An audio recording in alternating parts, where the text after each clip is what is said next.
Let's see who we have here. So we have Mr. Chavez here, and we have Celeste here. Thank you guys for showing up. This is different for me.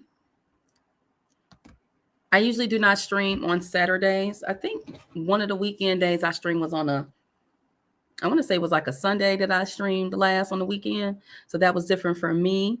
And then I saw Miss Celeste. Hello, hello. Thank you. Yes, happy Saturday to you as well. Hello, Miss Victoria. Happy Saturday to you. What are you guys doing today?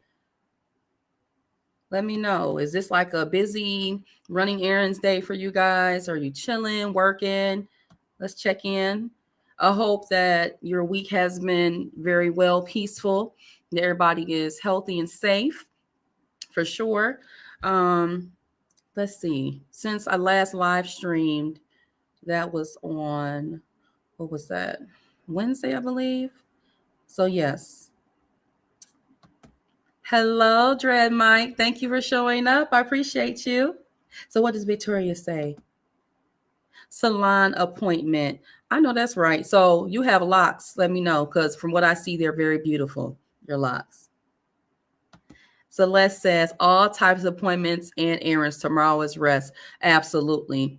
Y'all, has been a busy day. Day off. Well, look at you. I know that's right.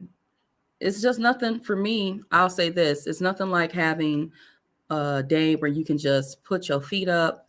You don't have to do a lot of what they say, ripping and running. And just kind of going about and just getting caught up in the things that we're probably already doing on most weekdays. So it's just nice to have, um, you know, a day to just rest and not have to worry about things and make no plans.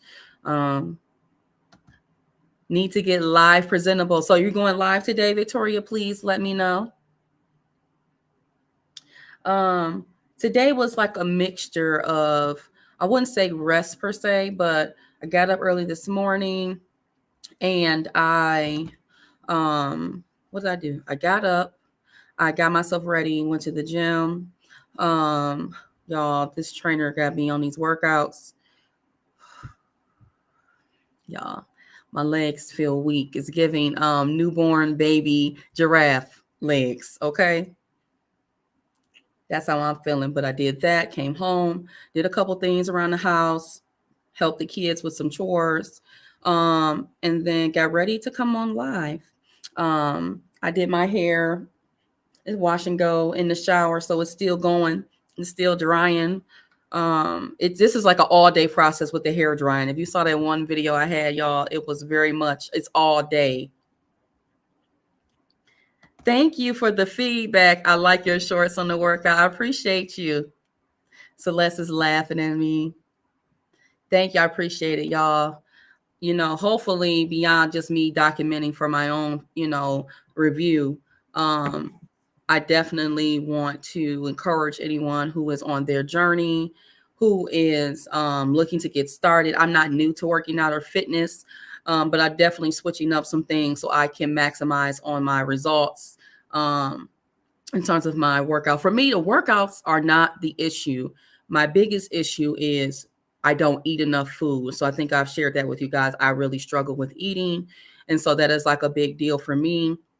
I've done really well this week. I will say, as a follow-up to my goal of eating breakfast every day, I met that goal. Okay, so I met the goal of eating every day. I ate lunch every day. Last night, though, I did not do good. I did not eat dinner at a good enough time. And so I was very lightheaded, and that's why I didn't go live last night. Hello, Almond Eyes. Thank you for showing up. I appreciate you for being here so very much. I know it's Saturday. Most of us are probably busy doing different things, but we'll see how the Saturdays go. I think I might, depending on how the day goes and feedback from you all, this might be a slot that I might do. I'm just still kind of playing around with different things, testing things out to kind of see. Ultimately, besides just what you guys recommend, it also has to be what works for me in my life. Hello, Maya. Thank you for being here. And also, if I didn't tell you guys, please drop your channel in the chat. If you have a channel, please put your channel information in the chat. Please, please, please. Hold on, I need to do something right quick. So yes, tell me, what are you doing today, Almanize? Is this a relaxing day for you? Is this a just tell me what you're doing today. Pretty soon my sons will be starting another activity on Saturday, so that's always fun. But definitely we always want to support our kids and things of their interest. So Saturdays are also one of those days that we do that with the kids. So you got kids or you have nieces and nephews, grandkids, you know what I'm talking about, the shuffling kids around to activities and stuff like that. But I'm just blessed to be able to do it. Because I won't be doing it forever, right? It's going to be that period. You're doing it. You're going to grow up.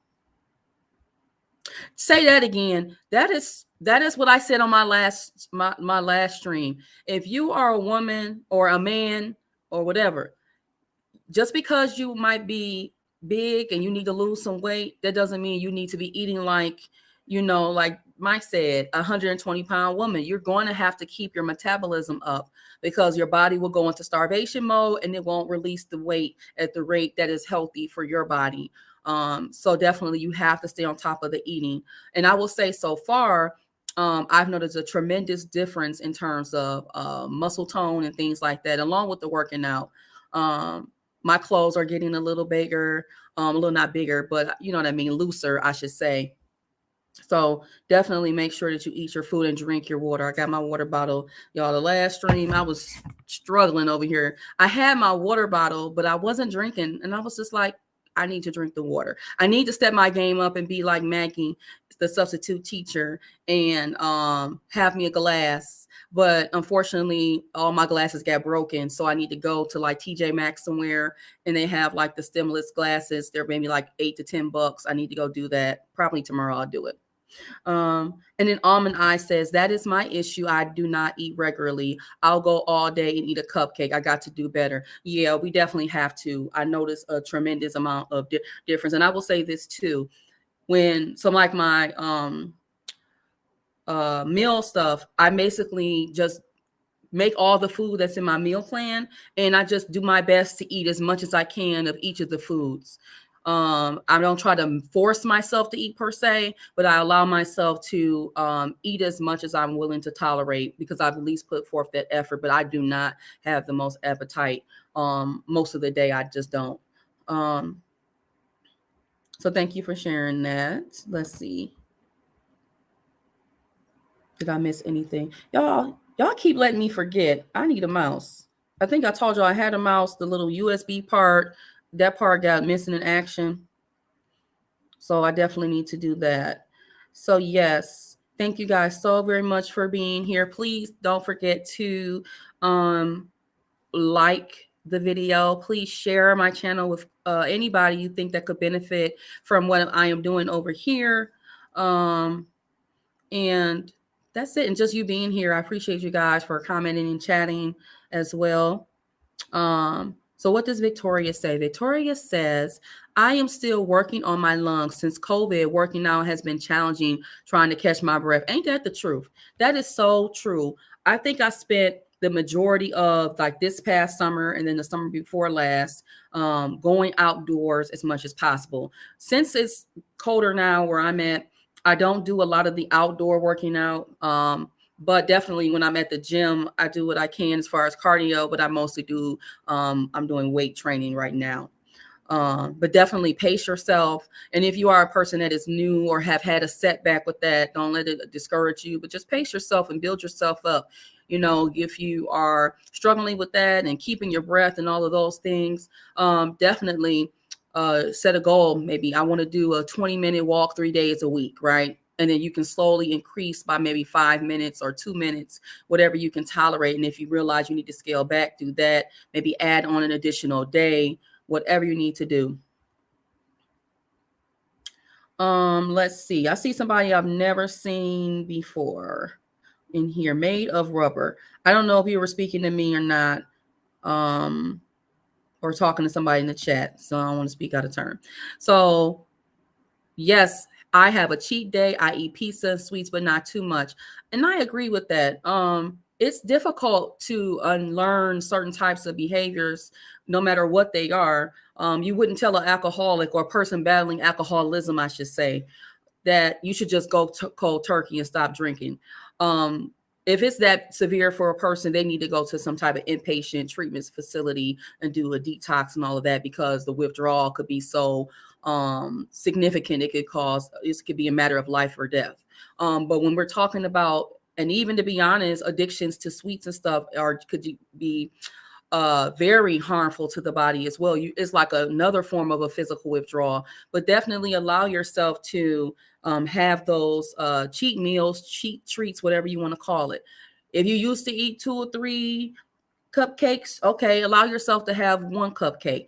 Don't try to stave off those cravings. Sometimes you may even need to like eat some food. And if you eat the food and you still have that craving, definitely go for the sweet. But just don't binge on the food if you can at all help it. And if you have a binge moment, just don't beat yourself up about it. Okay, I had that moment, I gotta just get it together. But if you're like me, I try not to have that stuff in the house. But when you have children, sometimes that could be difficult. But even when you have kids, you can still make different choices even for them. But definitely, please give yourself some grace. Victoria says, I do 30 minutes to complete my sets, whichever comes first. Absolutely. Yes, you definitely have to have a goal as you're doing this. If you're going in, it's like sometimes if I walk in the gym and I don't have a plan together, I can get overwhelmed because I know so many exercises, and it's just like, okay, what am I going to do? But I've gotten to the point now where I can put that stuff together. But even still, I make sure that I try to have something, even if it's in my phone, as far as what I'm going to do. This is the amount of time I'm working with, and we just go from there. Maya's hand clapping, weight training, and cardio. I used to be an all cardio person, and I will say this too.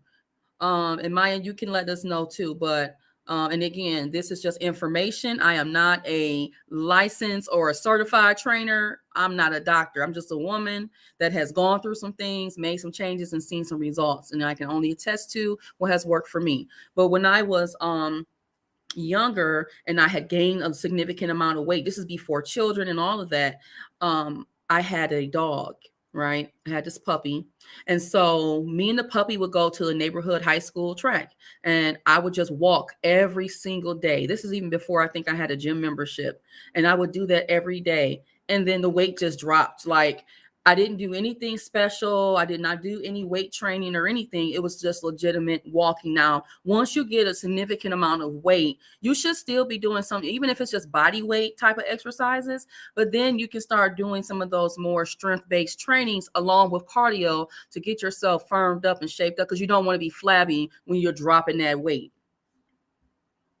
So definitely you got to do all of the things. So great tips and information. And then Chavez says, it's time I get back in the gym. I'm 41. I don't want to risk any health effects. And I'll say this too.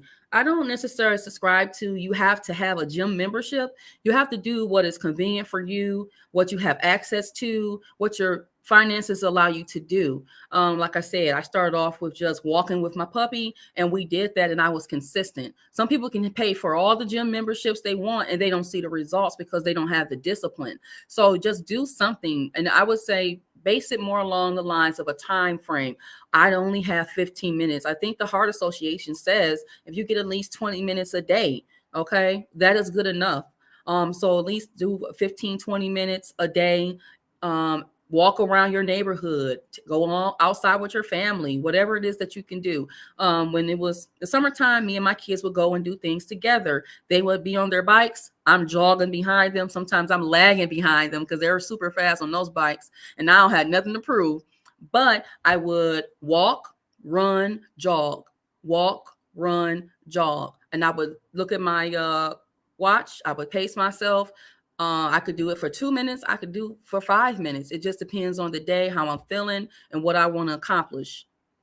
and what I might want to prove to myself that day. So Almond Eye says, I need a workout plan to go with my restorative yoga. Well, I think that, restorative yoga is in a sense a workout plan. Correct me if I'm wrong. That is also really good when you think about the stretching, because that's also an important part that we tend to forget. Especially when you're over 30, you need to be stretching. Everybody needs to stretch. My daughter is in gymnastics and dance. They stretch every single time, a little stretch, and then they do a cool down at the end of their workouts.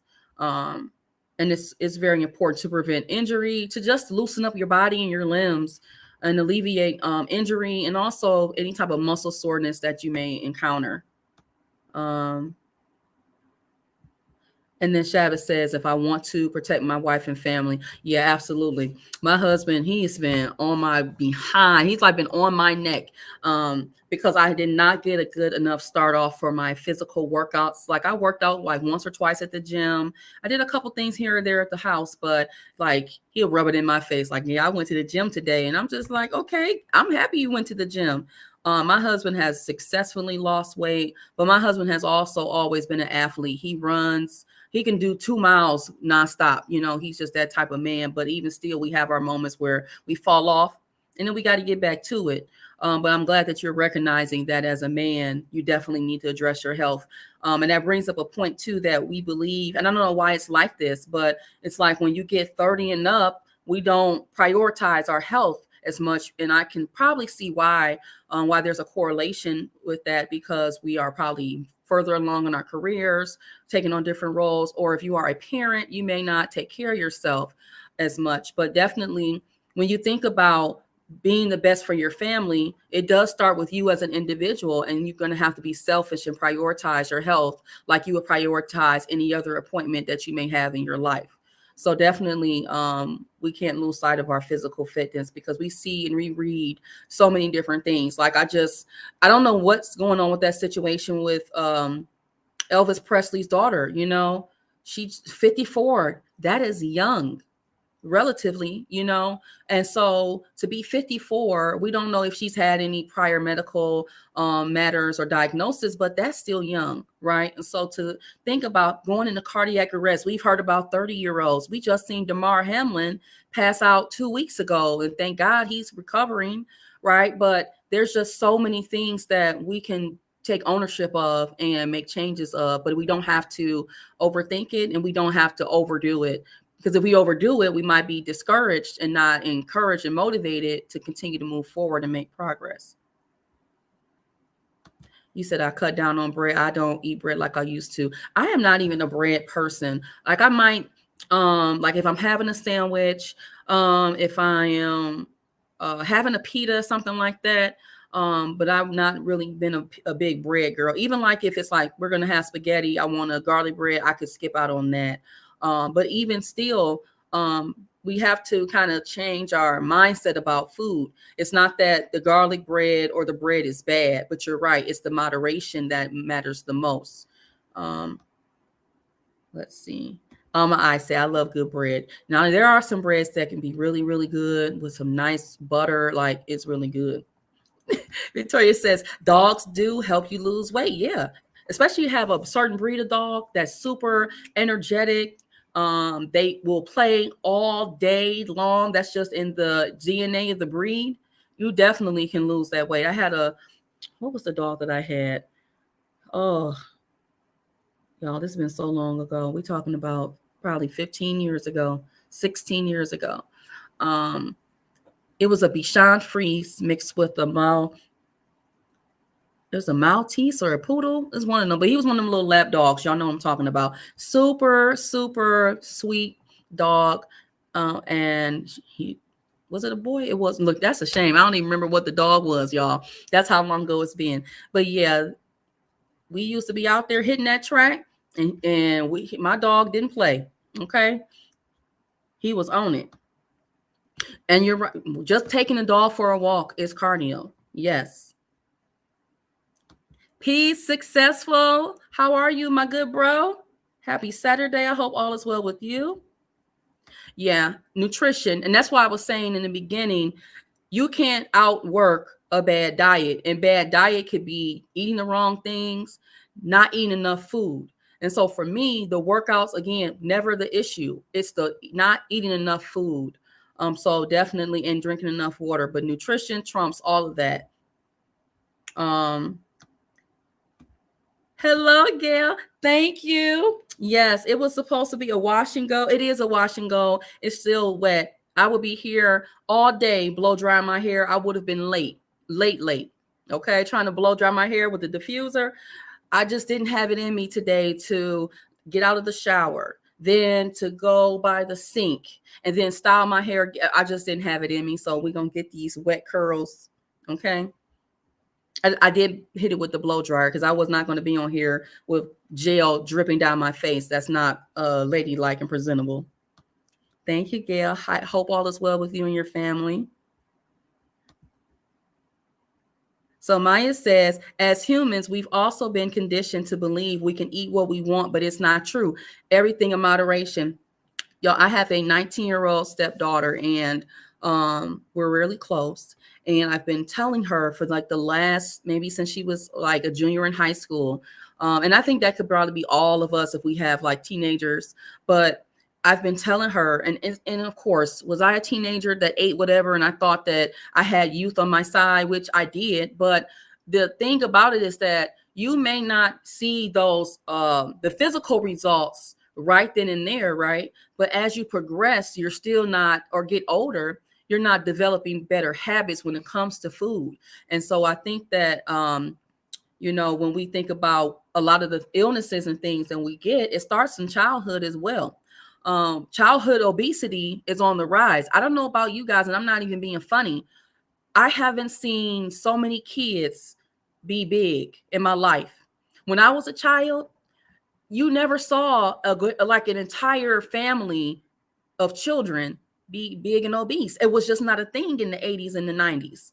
I went out to dinner and the whole family, like the grandmother, the grandmother, the mother, they were all big. And I'm just like,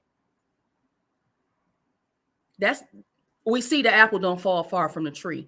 Even when I think about my own children, when people see my children, especially my sons, they can't believe that they are 10 years old, because most 10-year-old boys now are so big. And I'm not talking about in height, but I'm talking about they are big boys.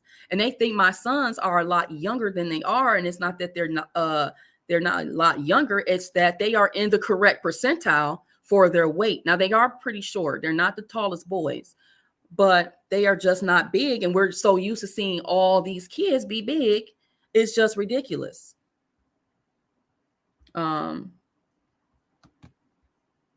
Parents, please take your kids outside. It's so funny. I would be outside with my kids and people would think that that's weird. You should be going outside to play with your children, especially when it's nice and it's hot outside. Let me see. Mike says, I was 216 pounds overweight and now I'm 178 pounds. Woo! Go, Mike. That's what I'm talking about. And it's not easy. It is not easy. And I definitely understand that we may have some medical issues that can delay and impact our weight loss journeys or our health journeys in general that we just can't control. So I understand that. But I'm talking about when we are intentionally choosing to not make different choices. But again, give yourself grace. If you see that you're not where you want to be, you're going to have to go to the drawing board. My way wasn't working. I had to do something different, And then Maya says, also understanding your body and knowing what types of foods your body can process and when, like carbs.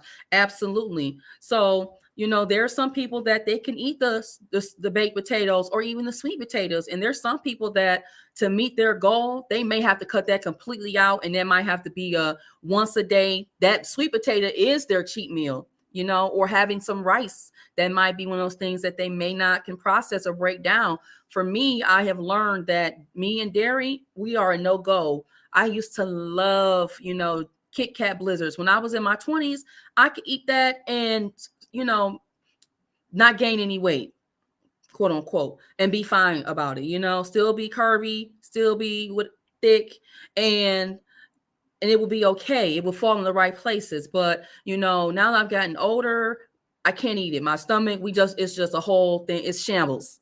I just can't have it. And it doesn't agree with my body. And I'm okay with that.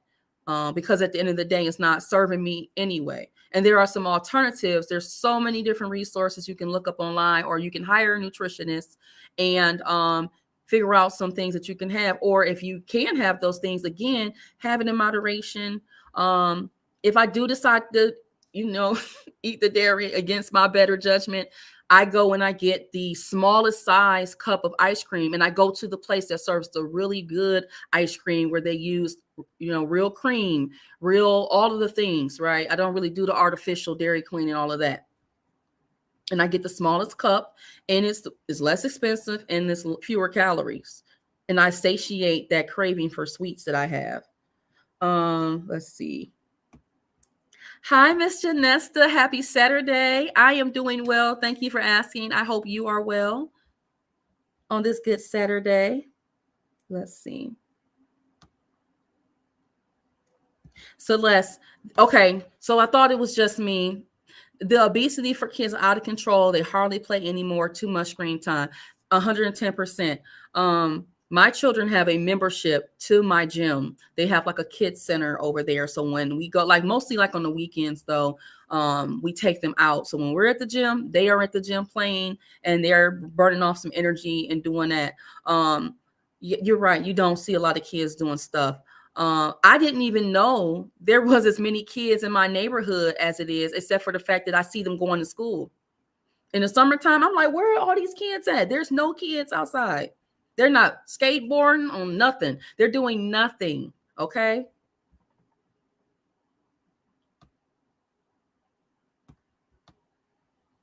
And that's normal. We go up and down in weight. Idiot. We do. I mean, we can't help it. And age, plays a factor in that as well as, other things.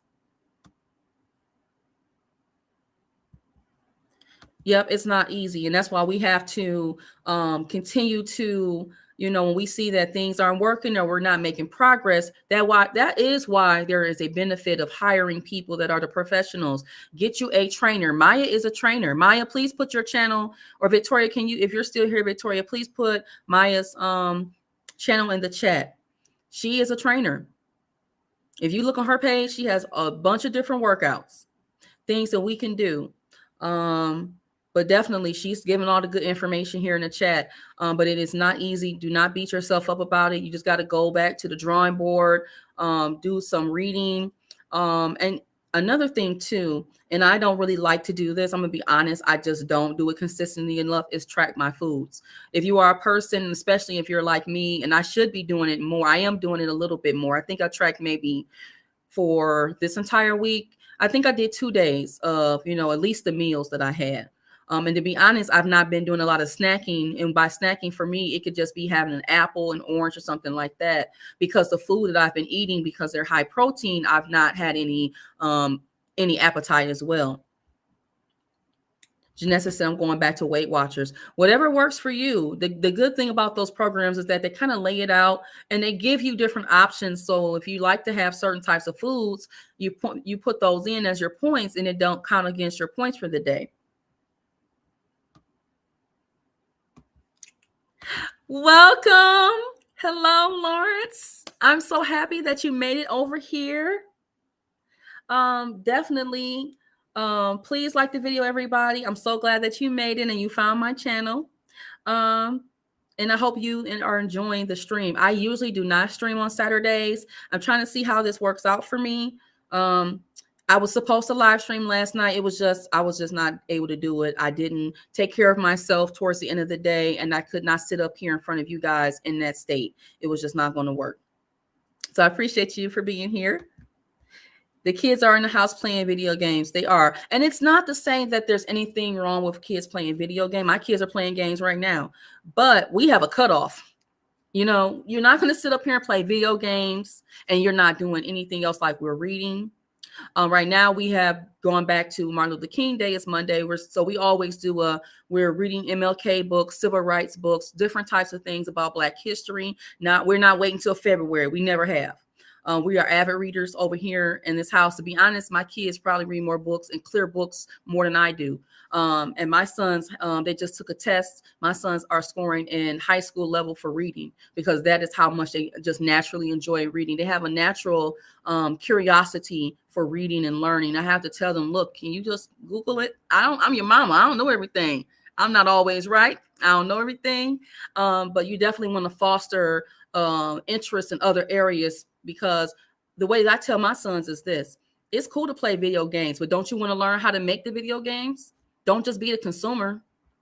But you got to have, the kids got to have exercise. I know that, you know, everything don't have to be about spending money, but if you can get your child a kids gym membership, take your kids bowling, take them to the jump place. They building one of them new things every other week. Take them somewhere where they can burn off some energy, and they're going to sleep better at night. When we go out and do things with the kids, oh, we're not having no issues going to sleep that night. We're going right to bed. Okay.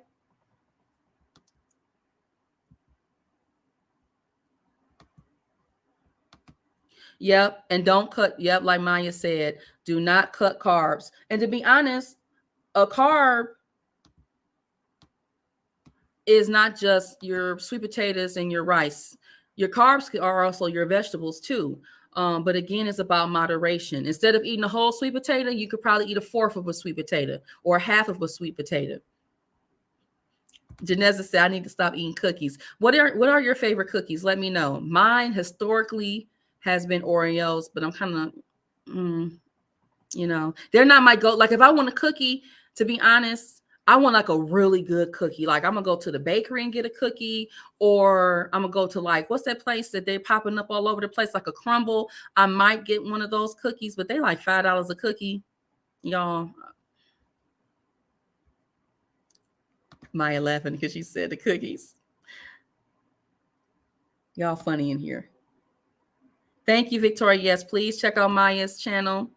And again, if you have a channel, please, you know, drop your channel in the chat or let Victoria know, and she can put your channel in the chat. So you said I cut down on bread and carbs. I just eat healthy carbs and wheat bread, but not too much. Absolutely. I had some wheat bread today, and I am not, like I just told you 5 minutes ago that I don't like bread, but I allowed myself to have it because of the fiber aspect and being whole grain. So there it is. I had a piece of bread and I put some strawberry jam on it, like a tablespoon, and some Kerrygold butter, y'all. It was bussing. What the kids say, bussing. It was good.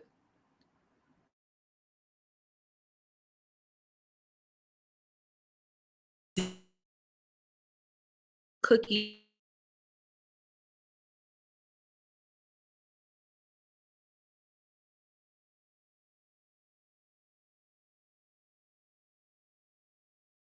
And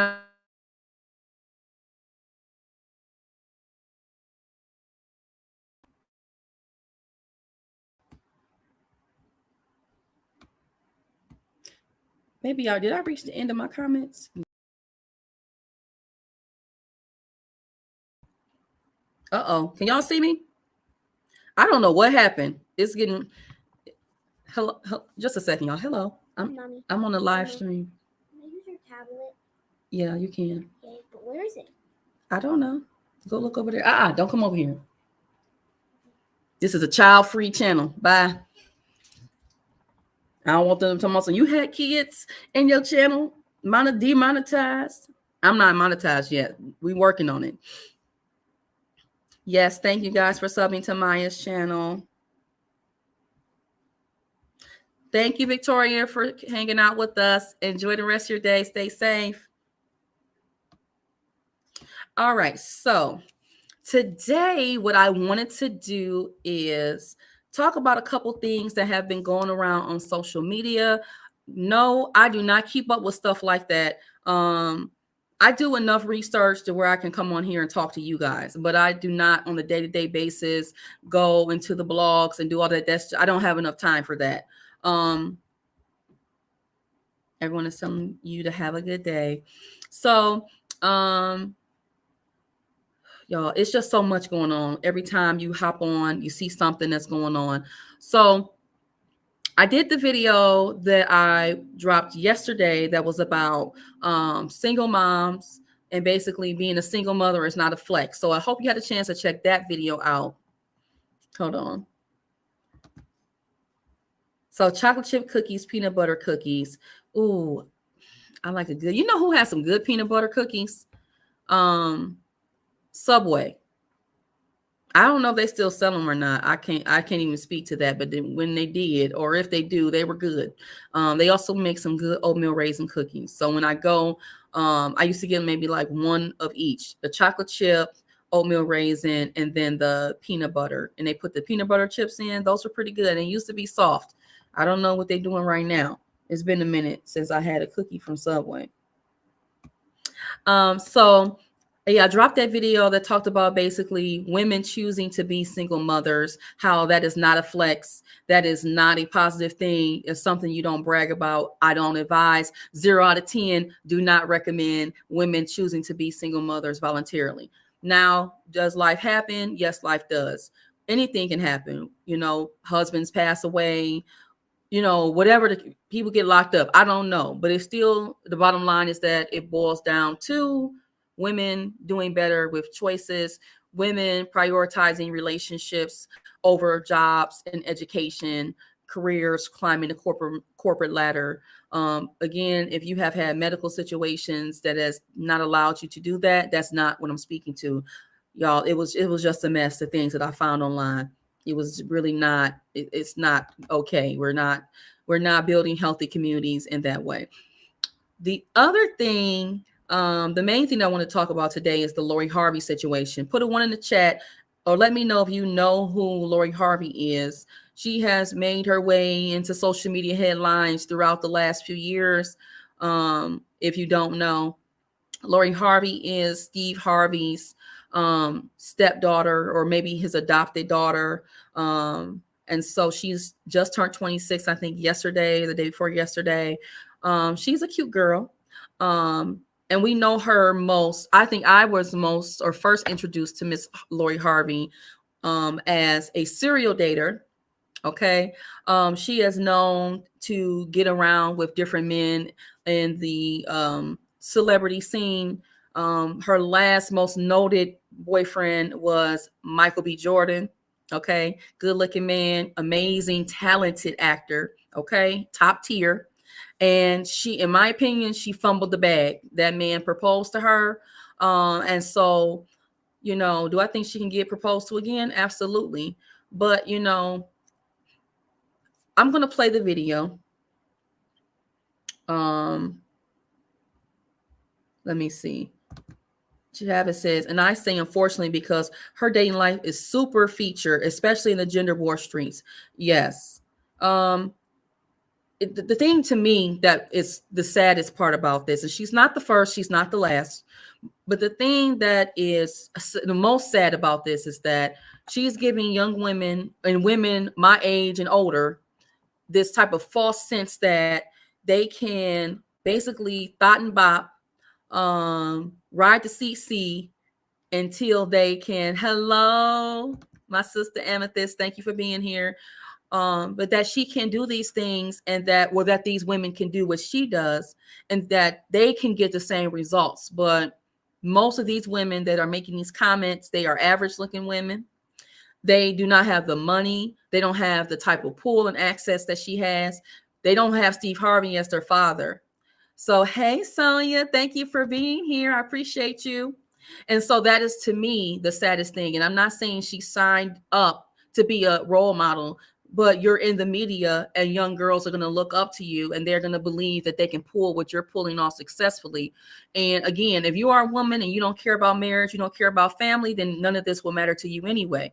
But as I stated in my last live, in order for us to minimize the things that we see going on, the senseless acts of violence, the senseless acts of just everything that we see, depression, mental illness, it all starts with family. And we're not building families by going around thotting and bopping as women. You're going to look up, and you're going to be 26, You're going to be 36, then you're going to be 50, and then you wasted all your years thotting and bopping, doing whatever, thinking you got all this time in the world, and life don't work like that. You do not have all the time in the world. First of all, none of us knows when our next day or hour is going to be. So, and Janesta, yeah, she's already got a body count and she's put it publicly out there. And yes, we could say, well, we don't know if she slept with those men. It don't matter that if she slept with them or not, because your reputation is what we see. Is what it is. And so we can speculate all we want to. So Lauren says, on your last topic, there's a school in Texas for teen single moms only. We have schools here in Michigan like that as well. I can't think of the name of that school. But yeah, it is definitely a school where single mothers can go, bring their children. They also have housing there, for their children. So, and I will say that in essence, I think that's a good deed. But I don't want young women to believe that we can just go around, do whatever, open up our legs to whoever, have babies, and we're just going to rely on the system, and that's okay. And thank you, Amethyst. Yes, we thank everybody for coming over here and just showing up on a Saturday. You could be anywhere else, but you're here with me, and I appreciate you so much. So very much. But yeah, it's just not setting the tone. So I want to show the actual video. I think I got it right this time. Okay. But we shall see. So let me do this. Let me go back here. I'm so tired of this pop-up. And then let me know too if you can hear the video good when I'm about to play it, okay?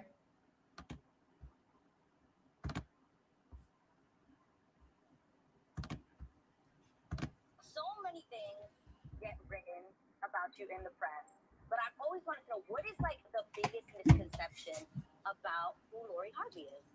It's so funny because I'm so quiet. Yeah. There's been so many stories that have been made up about me. Like, I've seen stories about me being like fully in love with somebody, and we have like this whole relationship, and I'll see the guy and I'm like, I've actually never even met him before. No. Like, full-blown stories I've heard. I've dated a father and son before. Not true? Absolutely not true. Yeah.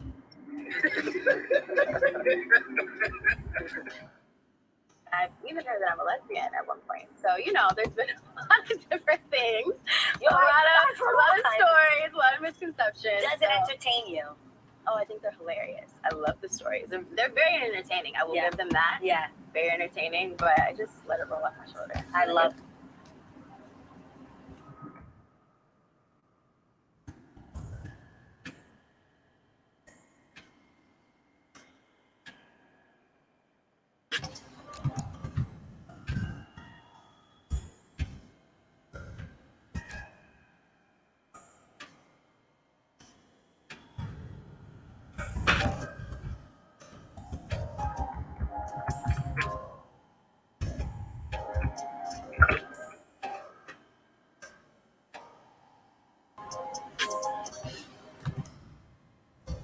Deanna, Khadijah, Lenny Carvel, him, her, him, bodies. I should have been more like Lori when I was younger. The problem is, I waited until after divorce and kids to reach my Lori Harvey era, and I did it backwards. He really thought he ate with this post, didn't he, Lori Harvey, over the past 5 years? You forgot to add the money, you forgot to add the businesses. But why is it such a big deal that she's been dating? She's young, she's in her 20s, she's figuring out what she likes. This is what dating is for. Contrary to popular belief, just because you hang out with somebody a couple times doesn't mean you slept with them, doesn't mean that has to be your soulmate, doesn't mean you're just your forever person. It just means that y'all were dating and hanging out. Stop villainizing women for doing the same shit that men do. Cousins, what y'all think about this?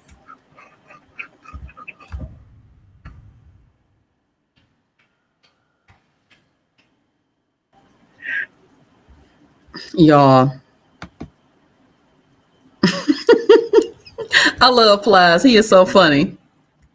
So what y'all think about that clip? I know Lauren said that the volume was low. I hope y'all could hear it. I got to go back and figure out and mess around with these volume settings. But what do y'all think? And yes, Janesta, it is so beautiful here. It's just cold. And I would take the sun and the cold over, you know, being gloomy and snowy. So yeah, I just think that it's not a good image to set for yourself as a young woman. I do not advise any young woman, even if you think you're making a couple of dollars, to think that you can pull that type of stunt off and be a respectable person in the community, because word gets around. People talk. And I think she is too. I 100% agree with you, Amethyst, on that. I think that it's just like when I heard Young Miami. That's the young woman, the rapper, and by young, she's about 30. She's about to turn 30, and she's been dating Diddy. She's his shawty wop. Okay, that's what he calls her, aka I don't have no plans for you. I'm going to give you trinkets, and I'm going to make you believe that you're just so special to me. And you meanwhile are out here not getting no type of commitment. But I guarantee you, if he offered commitment as far as a marriage or something like that, that she would accept it. And so,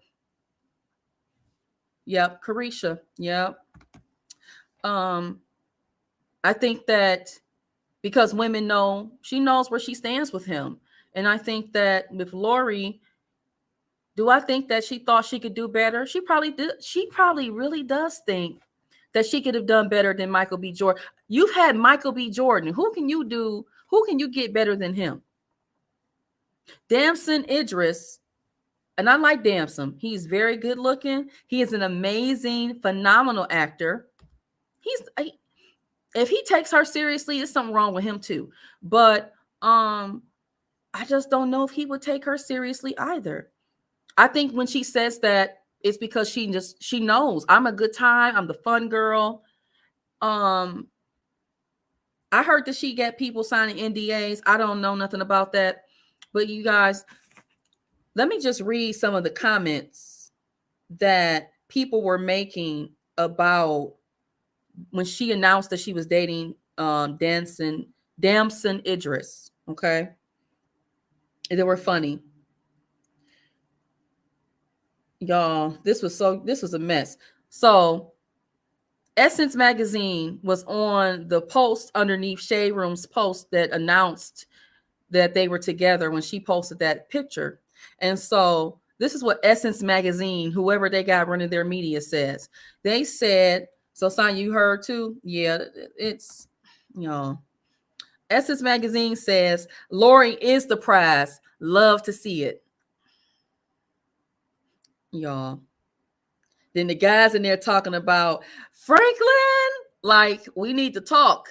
What's going on here? What else they said? At least he's Nigerian. Dark-skinned brothers for the win.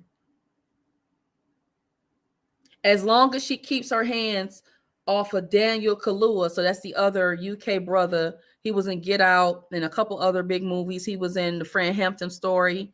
I think he was Fred Hampton in that movie. They love this for her, so she's winning. Okay.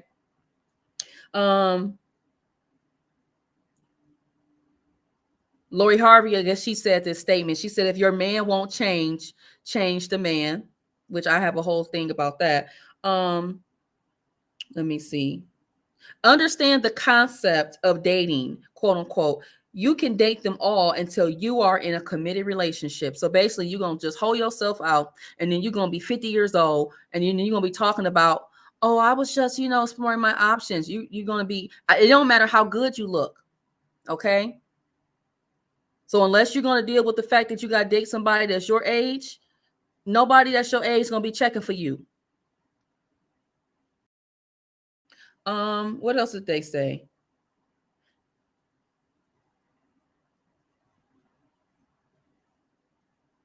Y'all here for anything that she do?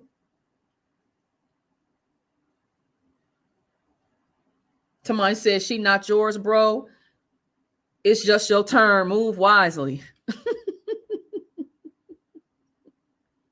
think some of the guys was a little savage. Mike says Lori Harvey is for the streets. Ask Future. Hello. That's they toxic king too. Y'all, it's, I don't know. I just think that that's women. Please don't think that you can pull this off. And when that woman from TikTok got on there, she was old enough to be probably my mama, talking about, wait a minute, Emmett, this what you say? Laughing out loud. It's just your turn. It's like a doorknob. Everybody get a turn. Okay. But that woman that was on there talking about, it took me until after I got divorced. You are old enough to probably be my mother, talking about it took you to get divorced for you to get into your Lori Harvey era.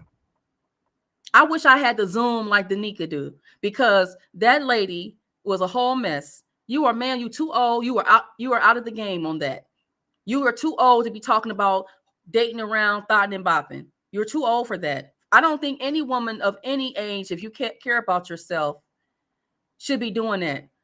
And if you have already been married, you need to sit down somewhere trying to serial date. You got kids. What does Lauren say? Y'all, that just heats me up. Society perpetuates flash over substance, mindset, movies, and men. Absolutely. And these women, they can sit up here in front like they want. They miserable souls. That's not natural. And I will say this too. I don't think women should be desperate. I just think women should move with a sense of urgency. See, I'm divorced, but I don't do all that. That's what I'm saying. You got to pace yourself. To me, when I hear dating to me is we sleeping together, we going out to eat, we gonna go hit these events together, and we're gonna do it all over again until we just tired of each other, and that's just that. It is too dangerous playing with these men and women in these streets. It is. Did y'all just hear about the woman that allegedly met a man on a dating app and he offed her head? This is not for play out here. These women is going out here doing that. I remember in Detroit now, and I know it might be a different circumstances, but these women were meeting men on these back page websites, wound up bodies in the back seat, the back trunk of burning vehicles. And I project that as well. Despite the fact that her mother was able to secure, and Steve Harvey was a stepfather, you're still doing the thing. She will be them. And then talk about what men ain't this and that because you think you're so high and mighty. That's what all she's saying. I'm not going to settle. I'm not going to this and that. Okay, don't settle in, and you're going to just be thotting and bopping and be for the streets.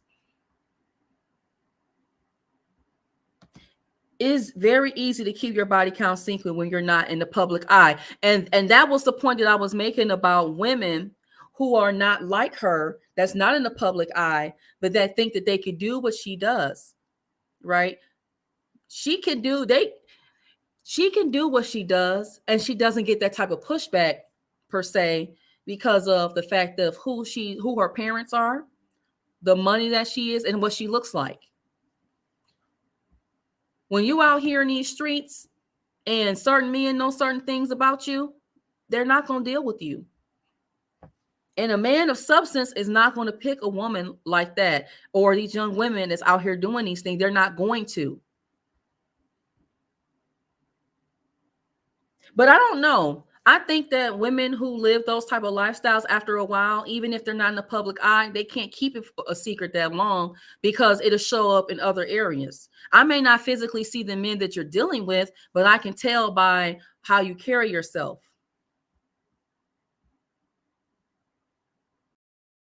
You only can fake the funk for so long. And you better pray you don't get nothing else going on with you. Y'all, to me, it's just, okay.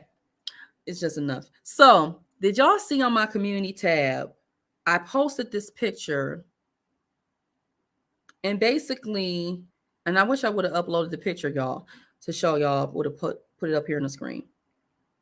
But the post was, let me go to my pictures. So I think this post was on Twitter. I don't really frequent Twitter like I should. To be honest, if you really want the good, juicy, I guess the T, you got to go on Twitter. But I don't really keep up with all that stuff like that. It's just a bit much. But basically, Young Miami again, she strikes again. She says that she posted a question, and her question was this: what's a good age to have a baby by? Oh, what's a good age to have a baby to y'all? And then she proceeds to say 1920. So then in the comments section, T.I.'s wife, Tiny, and y'all, she says between 30 and 35 now that I know what I know. Y'all, I'm about to fall off the seat. What y'all think about that? I used to have a mindset before I just, got my stuff together when I was a young woman. I used to believe that I would be the age I'm now, mid-30s, having a child for the very first time. And then I thought I would have all my mid-30s up until my 40s to be having kids. I thank God that I wisened up on that. Body, genetic-wise, our bodies are not designed to be talking about let's have some babies at 40 and 50. Do women get pregnant beyond 40? They do. But if you want to be able to have multiple children, you're going to do better when you're younger. Now, the other thing that she didn't ask was, but again, I understand why, because she's Young Miami. And she also just said last week, marriage is not for her. But again, I call a cap on that, because I bet you if Diddy said to her today, will you be my wife and no longer my shorty wop, I think she probably would have got on board with that. But she never mentioned, or the conversation is never when or what's a good age to get married. Is there something wrong with getting having a kid at 19, 20? I don't think so, especially if you're married. Personally, though, if I had to pick an age, what would you guys pick? So Amethyst says no, early 20s. Okay. What do y'all think? Because I have my own opinion about the age part. But I already told you my one aspect, which is that I don't think you should be intentionally waiting till you almost 40 talking about pushing out a baby, because your energy in your 20s is not the same. Your body in your 20s, as far as your strength, is not the same as when you get to your almost 40.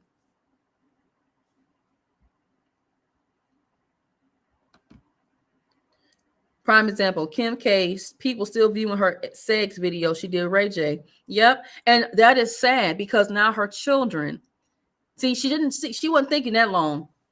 She was thinking about the money. Her mama, they was getting to the bag. That was they were trying to do. Okay. Her mama been pimping her out and all of them for a long time. Now that's a part of your legacy. Your children are going to have to live with that. Your grandchildren are going to have to live with that. So Dread Mike says 20 to 29. Okay. And so, hold on. I missed the count. Y'all, I got to get this mouse together. It's like right here, my little thing. But somebody said 25 and 30. So I'm with you guys about the between 20 and 30. I think that's a good age range when we talk about bearing children for women. I will say, if you are a woman that's so focused on wanting to have a career in your 20s and you're going to just delay, as if when you get in your 30s, that's going to make a difference as far as your career, I would say I wouldn't recommend that, because you can always get a career, but you can't always get the best years that you can with your children. I had my first child when I was 25, 26. And again, my original mindset was that I was going to be a working woman, and I just had to put like common sense together to say that doesn't make any sense. Biologically, it doesn't make sense. If you are a woman, like when I've heard women say in these videos that, wait a minute, hey, TR baby, hold on.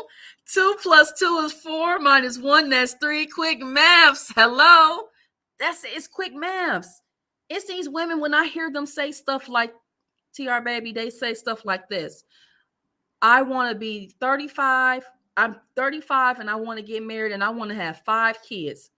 unless you're going to get pregnant every 6 weeks, after them 6 weeks is up, when you drop each baby, that's a lot to put on your body. Remember, your body is not going to be the same after the first pregnancy. You're going to gain some weight that you're just probably going to have a difficult time losing. And then you want to have kids that is a lot of pressure to put on yourself. And then on top of that, your geriatric pregnancy age. So you're already have lost those eggs, and your likelihood of getting pregnant will be more difficult. Why would you intentionally do that? But again, if things happen, life happen, and it's not necessarily to say that you can't do it.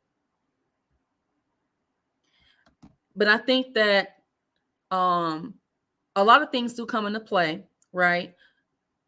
But my grandmother told me something a long time ago. And I used to think that she was tripping, but she was absolutely right. She told me this as a young girl, like 12 and 13.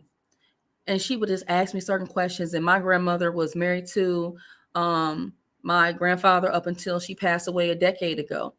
She married my grandfather when she was 17 years old. They moved from the South. They moved here to the Detroit area. They moved to Detroit, I should say, and started their family. They had 5 children. They did not have all the money in the world, but they had each other and they made it work. And the one thing that had always stuck with me that my grandmother told me, one of many things, but she says, you'll never have everything that you want. It'll never be a good enough time. It's not always about money, right? Don't let money be a determinant to keep you from, we can do everything else that we want to do. And again, I'm not saying go out here and make unwise decisions, but I will say this. If you get married at a young age, you're not going to necessarily have a big house. Who said that you even had to have a big house, right? But even if it's you and your husband and y'all living in an apartment together, right? Or if y'all got to live in your parents' homes, okay, we're going to stack up, move, and get our own place. Have a baby, okay? Have that baby while you're still young enough to keep up with that baby and enjoy your baby. And then y'all can pace it out. You can say, okay, let's wait a couple of years and then have another baby, right? Then look up, you're going to be 30 years old. Then you can say, let's try for maybe 1 or 2 more. Then you've had 2 more children. You're not 35 yet. And you've had some experience of raising those other children. So with every child, it gets a little less challenging because you learned something with each of those experiences of having a child. You're welcome. You know, people do whatever, they could do whatever they want. I'm just speaking in terms of just what I think makes sense because I've been down that road. And I'm glad that I didn't listen to people who told me to put my career first. Oh, you can have kids. No, you don't. Women, we don't have that type of time. Men do. But as women, just like I would tell my sons, I don't think sons should be getting married at as young as their father did. My husband and I, we're rather close in age. I would not tell my sons to get married before the age of 30, but I would definitely tell them, and we do tell them, and they see this, please don't get nobody pregnant before you're married. You're going to have discipline. Prioritize getting yourself together.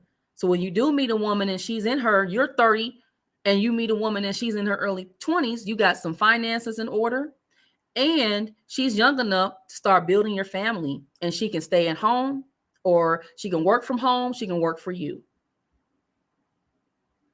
Say Amethyst want another baby, and you what? You a baby.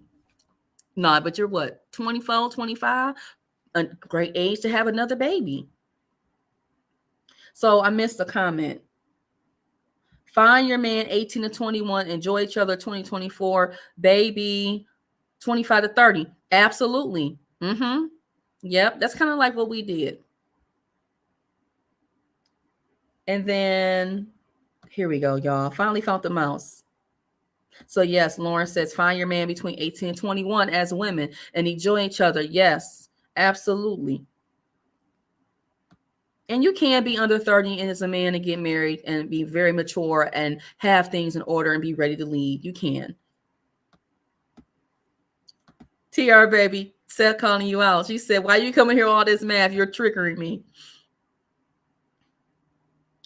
You know, like I did in that video that I did, Amethyst, there was a woman, it was in a CBC or CBS, some type of one of them major networks. They did a piece on women choosing single motherhood.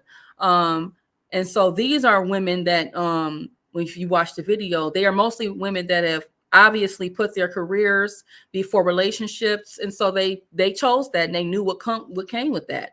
But my argument to them or about the situation was not, and I didn't pick up the phone and talk to them, but my argument was, you can always have a career, but you can't always miss that prime time to be at your best to have a baby. Yes, you can get the IVF and you can potentially get pregnant and do all of that. But why not take a chance on a good man and finding a solid man and choosing wisely when you're young, have a family, saving yourself the money, the time and all of that. And then the woman turn around and say, well, I've had the baby. If I had to choose between love and the baby, I chose the baby. Then at the end of the segment, she go on to say, now I can go on a date. I wanted to throw the phone through the screen. Do that make sense? You're going to still, yes, that baby was born and by IVF, but you could have just had the actual father in the home. Because you think you got some money. Money is not enough. It's not enough. You can have all the money in the world. You need a partner, a husband in that home to raise that child. And the way that Lori Harvey is acting, this is why we see a bunch of women out here that think that they can do what she do. And then they are 2, 3 full-time baby mamas, and they don't see that what they are doing is detrimental to society. You know?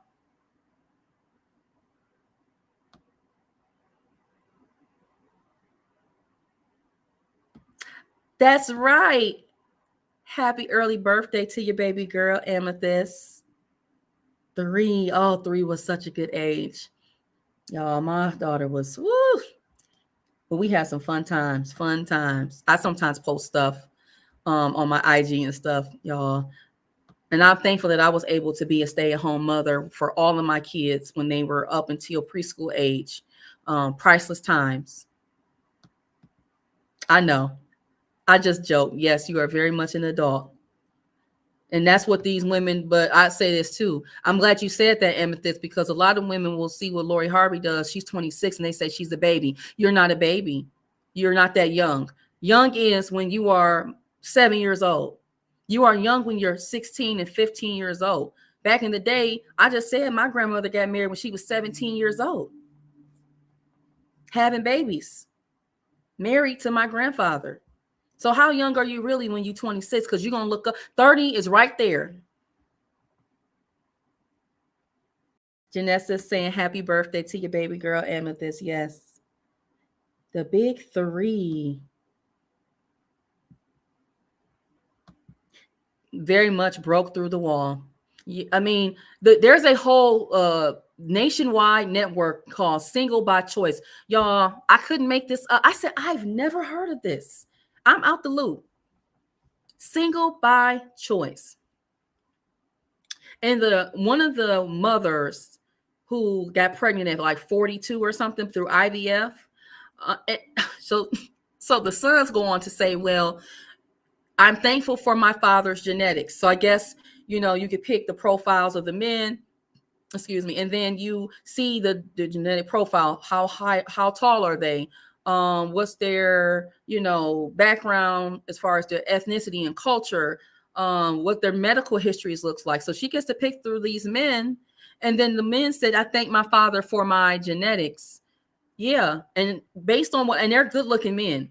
And I'm thinking to myself, well, from what I've seen, then they showed us the flashback. If your mother would have took the time to invest in her appearance, invest in, losing some weight, invest in some femininity stuff. And again, I am not the poster board for none of that stuff, but I met the qualifications to have my choice of different types of men when I was younger, because those things do matter. Let's keep it a buck. But this woman probably could not have met a man like that had she not already addressed herself and took care of those things. So she had to default to that because, again, she put the career over all those things. And then you over 40, you pass the wall. You're not getting chose by a man with those type of qualities to get those type of good looking sons either. But that's a whole nother thing. We don't. We value and we reward. We can do it. I got the money. I'm getting money. I could do this, that, and the third. That's not what statistics say. You can have all that money. And what do these kids say a lot of the times when you have heard these different interviews? My parents weren't there for me. You work in all these jobs to prove a point. You can't even sit down nowhere and raise your children and rear your children. Everybody else is raising your child. I want to build a community. When you look up and you see these communities, it's nothing but other women, especially if you have sons. Your sons don't need to be around a whole team of women. They got you. That's enough. Maybe a couple, an auntie, a grandma. They need to be around some men, teaching them things that only a man can teach them. I used to have family members say, you need to talk to your cousins and this, that, and the third. They don't need to listen to me. They got you. If they're not listening to you, what you think I can say to them? They need to listen to a man. Expose them to some men, please.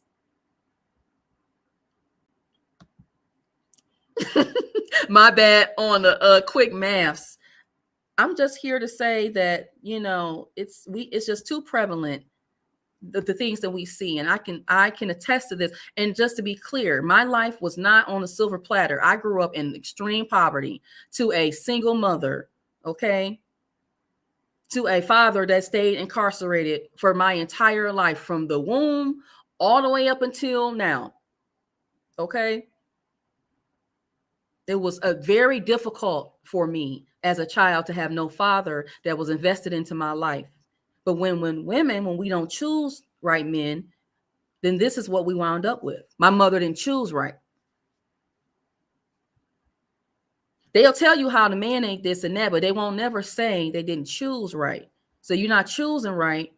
And then you want a pity party and you want to get praise and put on a pedestal. I'm the mother of the year. I'm throwing all these good birthday parties. But what is really going on behind closed doors? When the child needs their father, and then you don't even know how to handle your child, then you lay hands on the child because you don't have the skill set. You don't have that the father energy to handle your son or your daughters. And I see it firsthand professionally. I've been working with children and families for almost 20 years. It's just too many costs to society for the things that's going on that we're choosing to put ourselves in. But thank you, TR baby. Amethyst, Cap. 21 is grown. I tell my daughter that you're 19. You are an adult. You're about to be 20. What are you going to do? You are an adult. You are not a baby anymore. You need to be thinking about what's your life. What do you want your life to look like? I've been saying this to you for years. What do you want your life to look like?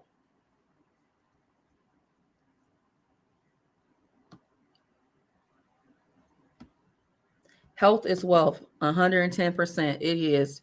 Forget all that other stuff. You know what's so funny? I've had people say, and if you are a mother or you're just a person that you do a lot in your day-to-day, a person will say, hey, you need to get out. You need to do stuff. Oftentimes you might get those type of conversations if you are a mother and people believe and have pity on you because they think that you're just bogged down with motherhood. And I've gotten it a lot, even still to this day. And my sons are 10 years old. Okay. My daughter is 7. If y'all don't know, I have 10-year-old twins. If I say sons and I say 18, I have 10-year-old twin sons and I have a 7-year-old daughter. So, and then I have a 19-year-old stepdaughter who was like my first child before I had children. And she's been in my life since she was 5 years old. So, people will say things like, oh, you need to take a break. You need to do this and that. You need to do this and that. How do you know?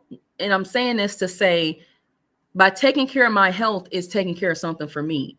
Going to the gym is self-care for me. Getting up, working out, making sure I'm meal planning. That's important to me. All that other stuff is not helping me.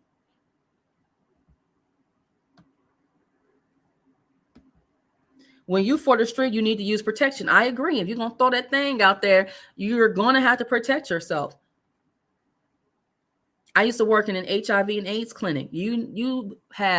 I have a profound different type of respect for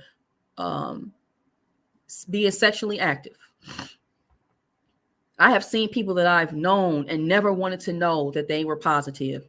That was just not my. People act like that's not even in existence anymore, the way that they're acting out here.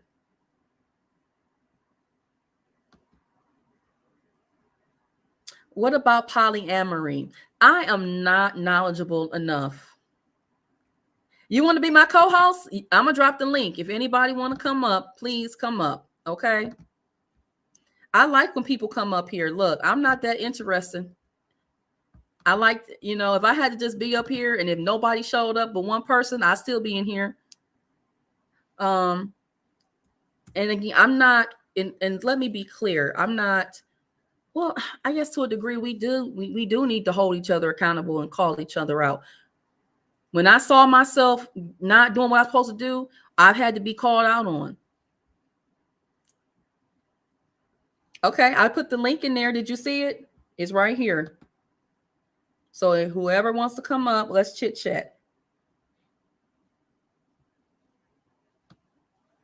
You laughing? Wait a minute. You pulling my coattails? Oh my goodness. So there was something else that I saw in social media. This is like I got caught up on different stuff. And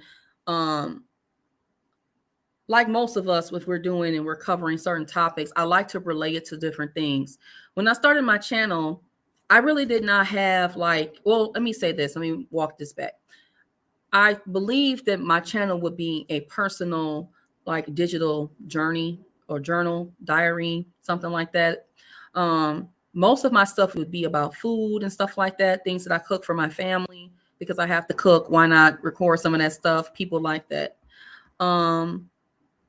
But then I started to have other types of content that I would post. I post about my workouts and I post other type of blogs. But I also wanted to use my platform as a way to talk to other women so we can have conversations because it's really important that we see other women that have a perspective. Because to be honest, there's so much of the negative things that's on social media. It drowns out a lot of the other positive channels and the positive things that people have to say. There's a lot of people that's talking about stuff that don't matter. I wanted to make sure that I have something of value to speak on, whether you agree with what I say or not. So I have someone that wants to come up, and thank you for showing up. Let's welcome Miss Amethyst. Hello. Hello. How you doing, Mona? Good, You look beautiful and gorgeous as always. Oh my goodness. Well, thank you. I had to try to get myself together. I was like, yeah, I'm gonna just come up and do the little, be off camera, but I think that I can connect a little bit more with you guys when you can see me. I'm trying, look. But I appreciate you. How was your Saturday going? It's going good. Just trying to rest from a long week. Excellent. Yes, please rest. Always get your rest. I don't care what nobody say. Please take care of yourself first and foremost. Absolutely. So do you have any comments about what we talked about so far? I know that you have a channel, Amethyst. Please make sure you put your channel in the chat. But what would you like to add to the conversation? Or do you want to talk about something different? Whatever you want to do. I'm gonna be on the pasture side right now. Okay. I think this is a very meaningful conversation, and you're as a host, or the host in the chat, it's not trying to downplay anyone or shame anyone. It's just, hey, facts are facts. Let's be more realistic so we can better prepare ourselves to have a healthy, stable family, right? If that's what we want, let's just be more realistic. Let's talk about it. Let's be meaningful. And what we've been discussing, I think it will help a lot of people because they are told one thing and they don't get another perspective of it because sometimes they are shut off from that. So, hold on. I think I got somebody else too. Let me make sure I'm not tripping. Hold on. We got one more person joining us. We got TR, baby. Are you going to be on camera too? Hold on. Are you coming on camera, TR, baby? Uh-oh, what happened? You dropped down. You don't have to come on camera. No, I mean, I would assume that most of you all are who you say you are. TR baby, where you go? But you can click on the link. But again, I live stream at least twice a week. If you're not comfortable with coming up, you can come up another time. No worries. But don't be scared. I'm camera shy too, you guys. I'm Come gonna be on, honest. y'all. Come join. It's actually fun. It is fun. Okay, you ready, TR baby?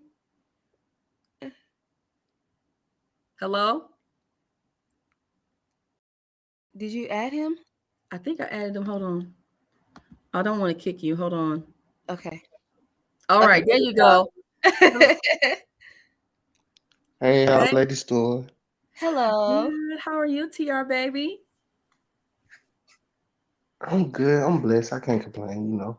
I know that's right. Because if Okay. we did, what would that do? Right. Yeah. I wanted So to what was hear. your main topic? I was just coming up to speak and Well, you know, get my I input a little started bit. off. Let me just say this. So since I've been doing my live streams, I have been kind of like an open type of format in a sense. We may start off with something that we may have found on social media. And through when I was relaxing for a minute today, I had a chance to really catch up on some things on social media. And so the Lori Harvey situation popped up about her confirming her relationship with Damson Idris. And if you know anything about Lori Harvey, you know, she quote unquote gets around. Okay, we know her last boyfriend prior to Damson was Michael B. Jordan, and I think before him it was that we know about was Future, and then it goes on and on. So that's what I talked about in a sense that to me she's giving off a idea that women can go out here and just bust it open, you know, so to speak, or just serial date as if that's going to have a positive outcome on society, especially when most of the young women that she's influencing, they don't look like her. They don't have the means and the access that she has, and they don't have the type of support system that she has. A lot of these women that follow her are probably from impoverished communities. They just happen to have access to social media, and they believe that they can conduct themselves in such a way that is not going to be beneficial to society. And then what winds up happening is we get more single mamas, we get more women that are not coachable, that are not they think they're too high and mighty for, you know, certain types of men. And not to say women should not have standards. And Almond Eyes, you know what? I feel you on this. And Almond Eyes just said something. I don't think she is pretty. I've been around chicks. My husband said the exact same thing, and I agree with you. Yes, she's cute, but you're right. I have seen girls like her that look cuter than her on going to the grocery store. Okay. And so I agree with you on that. But again, and so then if we're going to kind of roll with that too, Almond Eyes, she got, when I see the women that's making comments about this and that, and they're talking so good, y'all not cute. Y'all definitely ain't cute. Talking about I should have been that woman. So do y'all mind if I bring a little adversity to the topic, to that topic? Go ahead. So with Lori, because I got a niece, some may know, so like I like this type of talk. I feel like it's very important. So with Lori, like I tell my niece, you know, sometimes you gotta do what makes you happy. You gotta put yourself first. But at the same time, you gotta, cause for women and men, it's not the same. Yeah, we all know that as we become adults. You know, my niece, she a young teen. She becoming an adult, so women and men, I try to tell her, like, I keep it real. Is you get a boyfriend now, like, make sure he make you happy. You know what I mean? Put your happiness overall. If anything come up that make you happy, you disagree with, leave it alone. You know what I mean? Reason why? Because it help you in communication. It help you mature as a person, as a couple. Because we don't want to. We talk about it all the time. We don't want to grow old, die alone, be like that. You know what I mean? So, but at all times, I can't be mad at Lori. Like, you should put yourself first. And do I think she belongs to the streets? Yeah. I'm not gonna lie. And I love the ladies. Like, I do everything I do for the ladies, but how she moving, that's street like behavior. You know what I mean? So Mhm. that's how I look at it. So, Amethyst, you got anything to say to TR Baby's comment? I know. I agree with it. You know, from my observations too, I don't think she's genuine about it. I don't agree the way she's moving with in dating. I don't think that's the appropriate way to do that. You are wasting your precious years. You do know you have a biological clock. Time is ticking, and just like that, you're gonna run out of time. So then that goes back to the happiness statement. And I think Almond Eye, she spoke to that. She said, too much emphasis on happiness. That is not a continuous state of being. And so what I'm essentially hearing from you saying, and correct me if I'm wrong, when we spend our time chasing happiness, we're chasing ourselves out of really having a meaningful life, which is about relationships. And so everybody, first of all, we can't look at other people to quote unquote make us happy, or look at even an object to make us happy. But when we think about how we live our life, relationships should be important to us. No, we should not be allowing everybody to have access to us. No, we should not just date any Tom, Dick, and Harry that gives us attention. But I believe that as young women, we need to know exactly what we want for our life. I tell my daughter, who's 19, okay, do you want to work a hard life? Do you want to work? Do you want to have to be on somebody else's schedule? Do you want to spend more time doing the things that really matter and versus what other people are telling you to do? You know, we have this society that tells women that they need to work and work and work. God didn't design us like that. God designed us to be in the home, to be supportive to our mates. And it does start now. And again, I'm not saying women shouldn't go to school. I'm not saying women shouldn't work. But what I am saying is that you need to really take a look at who you got in your circle and why are you doing the things that you're doing.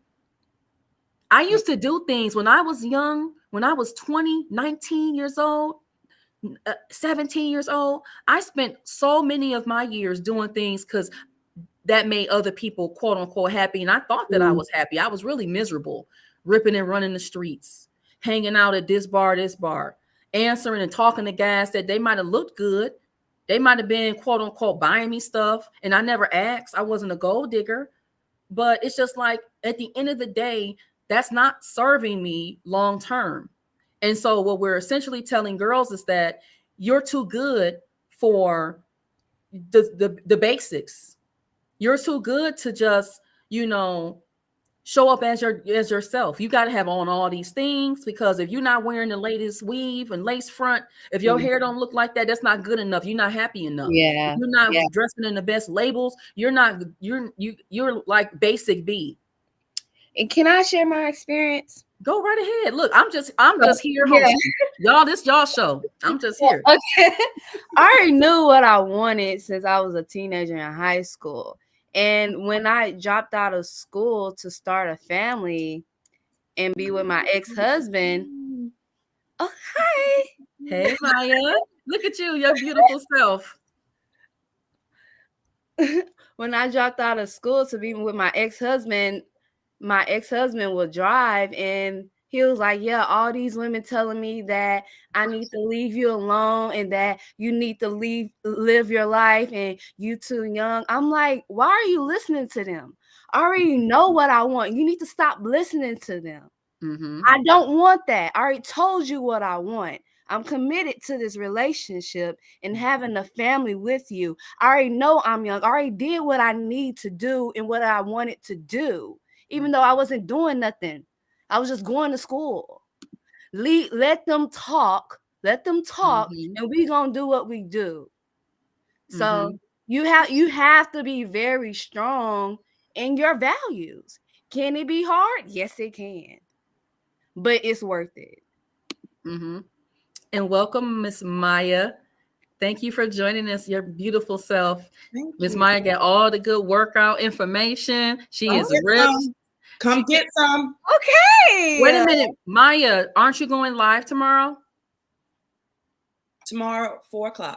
At 4:00. So that's like your standard time that you're going to go live. And what body part, what are we working on tomorrow at 4? Okay, real quick. We're doing something very spontaneous tomorrow. I purchased these cards. I got them right here. It's these body weight workout cards. So we're going to let the cards tell us what we are going to do. For the past 2 Sundays, we have worked on abs. Last weekend, we worked on legs.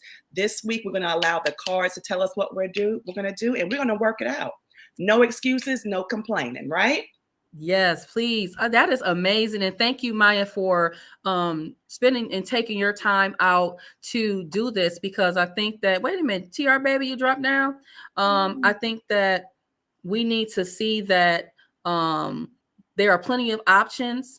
Unfortunately, we do not see a lot of women that look like Maya as a Black woman that can get up here and show us that we can do basic stuff in our house. You move at your own pace, at your own level and comfortability, but you don't have to go all out and do things. It starts with baby steps. And especially if you're not used to being in gyms, like I don't default to go to the gym all the time, unless you're comfortable, you have the means to do that. Don't allow, oh, if I don't go to the gym, I can't do anything. That's cap. Do what you can. There's plenty of free stuff. And Maya's telling you 4:00 tomorrow, she's going to be live. So if you have the time, please go to her channel. Amethyst, thank you for dropping Maya's channel in the chat. And thank you, Waldo, for showing up. So Miss Maya, what would you like to say to the topic? I'm just here. Well, I have a 27-year-old and I have a 22-year-old. And this is what I tell my kids. This is the time for you to figure out who you are. Do not think about babies. So when you ask that question, what's a good time to have babies? I even struggled. And there was someone else in the chat who said, I'm struggling with pinpointing an age. Mm-hmm. Get to know who you are so you can know what you can bring to somebody else. See, right now, my 27-year-old can barely take care of her cat. You don't need a man. Mm-hmm. You don't need a baby. You need to figure it out. Just like working it out, taking things very, very slow. I think we live in a mindset where we have to be at a certain age and have a baby and a man. Not necessarily. It's not the same. It's not a blanket statement for everybody. Mona, I think something that you said was really wise. You knew who you were at 25, so you felt comfortable moving forward. My 22-year-old, my 27-year-old, then it's a no. Don't do that, girl. She said no, don't do it. Travel the world. Figure out who you are, because at that age, you're forever changing, right? And I was having a conversation as I snuck off to the TJ Maxx. I don't need to say that too loud. Right. But I mean, the girl was just like, yeah, I want to be married. I said, well, ma'am, how old are you? I'm 20. 20? Girl, get your education. Be at a place where you can come to the table with something, right? Don't just come with the good looks, the high boobs, the cute glutes. That's not enough. That stuff falls, right? Mm-hmm. A man wants substance in a woman. Substance. And right now we're so quick to give birth to these babies. We're like, and we wear it proudly. I just don't think it's anything to be proud of when you're just out here being reckless in these dangerous streets. I tell my daughters, travel, have fun, be safe. This world is wicked out here. You know, you just can't just be doing what you want to do. You have to know yourself, be smart, get some education. We don't talk about school anymore. Get a degree. Like my oldest daughter, she wants her boyfriend, as a matter of fact, to get her a $20,000 ring from Tiffany. But can you right now buy it for yourself? You can't. So how dare you expect someone else to do for you? You can't even do for yourself. And when you said ring, is this an engagement ring, or are we just talking about just a piece of jewelry? Child, let me tell you. $20,000 ring from Tiffany. And you know, when you get a $20,000 ring from Tiffany, that diamond gonna be like this. It's gonna be little. A quarter carat, a tenth of a carat. But it doesn't mean anything. And what? The marriage, the wedding, that's just for one day. What about the rest of your life? You're not setting up for the forever. You're talking about that one day. You're talking about a piece of jewelry. It means nothing at the end of the day. And that's a good point too, because I will say this too. You're absolutely right about that, Maya. You do have to know yourself. And when we talked about these women having these babies, again, I don't think that you should be out here just having babies just because you are, you know, God designed you to have babies. I believe that you need to be married, but also I believe that you cannot show up to a marriage without the intentions on building with your spouse, without be willing to learn from one another. And that will require you to have had some type of life experience yourself. I encourage my daughter does not live with us. She lives with her mother. I encourage her that it's time for you to think about moving into your own space if you can do so and it's feasible to do so, because you're going to learn a little bit differently when you are in your own space, and you're going to see real life real quick, and you're going to see how you want order in your home, right? Because when you're living with your parents, sometimes you get a little bit coddled to a degree. Right. But when you're really out here and you know, I got to get out here and do certain things for myself. And then when you think about if you get married, what the expectation is going to be, you've had a little bit of that practice. But I don't agree with women out here just having babies because they can. If you are not married, you should not be having kids. And that's just my opinion about it. It's just too much. Even when I think about all the things that I have to do as a mother, there's no way, or just that kids require women, you just don't have it in you to do all those things and to feel like you can meet every single need. First of all, no one can meet every need of anybody, but that is the benefit of having a father. This is why you see these young women. If you go on TikTok and type in single mothers, you're going to see a lot of them sad videos of them women holding their babies. And yeah, they're doing it for likes, but it's real life. They are depressed. Okay, they have to. Why? Who wants to sign up for an undue, unnecessary hardship? It's just too much. It's too much. You are bringing a lot on yourself. You should get some experiences, but don't over experience yourself either, to where when you do meet a man, he can't teach you anything. He can't show you anything either. I had plenty of opportunity to travel from, I was traveling as a teenager up until when I met my husband. And then guess what? When we got married, we were able to still travel. We were able to still do things with one another. And then when we had children, we were still able to continue to do some of those things, but we had to slow it down.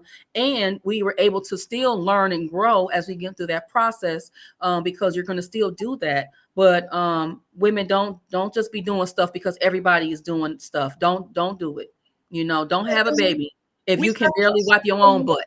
We have to also remember that we live in an age of social media, and people are always watching, right? And they get it twisted. They don't quite understand what it took to get to that position. Okay. And what's that saying, Mona? Glitter and gold. What's that saying? All that. Everything that glitters is not gold. Okay. And I don't mind saying this because this is a safe space. The marriage that I'm in right now, this is marriage number 2.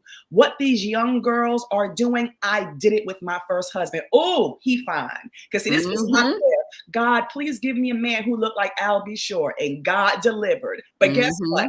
I forgot to say, can he have some sense? Hello. Can he not be a narcissist? Can he not put his hands on? Yes. You feel what I'm saying? All want the aesthetics, but we it's so much more. And it's sad that I had to learn via a marriage, right? I knew this man, and again, I feel comfortable saying this because it's a part of the fabric of my life. From the time that I knew this man to the time we got married, it was only 5 or 6 months.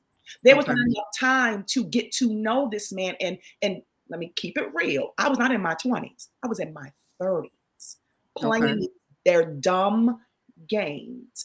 However, coming out through the other side, I do feel like I have a duty, because of the experience and the things that I went through, to share with women slow down. Mm-hmm. It's not that serious. Marriage is also work, right? Mm-hmm. And I know some 30-year-olds who shouldn't be getting married. Hello. Let's be clear, right? Hello. So you just have to slow down. Just slow down. I know y'all heard that Kanye West just went and got married again. I was going to talk about that too. 2 months. I was going to. Oh, Maya, thank you for bringing that up. Look, I had that on my phone. I have a whole opinion about that. And Maya, first of all, thank you so very much, because this is exactly why I wanted to have these conversations, because women need to hear what you are saying. They have to hear what we are saying. Okay, because they believe that, you know, what you just said, when we log into these social media pages and these accounts, they think that they see a Beyonce and a Jay-Z. They see all these things. You have no idea what is required. Mm-hmm. Even for me in my marriage, I've been married for 12 years. Okay, I got married at 24. I had no clue how a marriage worked behind the scenes, because my mother wasn't married. Mm-hmm. My mother got 2 baby daddies. Okay, she had a husband first, but then she got my father. My father ain't had no sense. Got and had 2 kids with him. Okay, at 35 and 37 years old. Too old to be having kids, but thank God he saw us through anyway. But you know, my mother never had a conversation with me, but I saw enough and I was wise enough to see that I just didn't want what she had going on.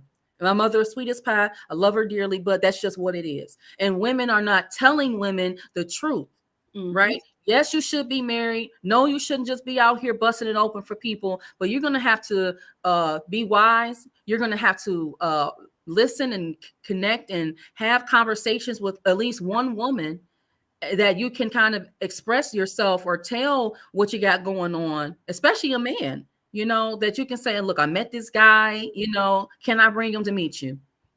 Or this is what's happening in my relationship. What do you think? Right? We need to have somebody like that, especially as we are in our teenage years through adulthood, to kind of have those conversations so we can be aware of certain things. But the way these women is acting out here, they're getting rewarded to be baby mamas. They are getting rewarded to be thoughts and hoes, because now they get more money than they ever had in their life. Okay, all you gotta do is show up on here and use your body at a young age to your advantage, and people will pay you money. And I don't have to, because now the new streets is the internet, it's the OnlyFans, it's the DMs. So why would I need to be getting on, you know, doing anything that's moral and sound when I'm getting instant gratification?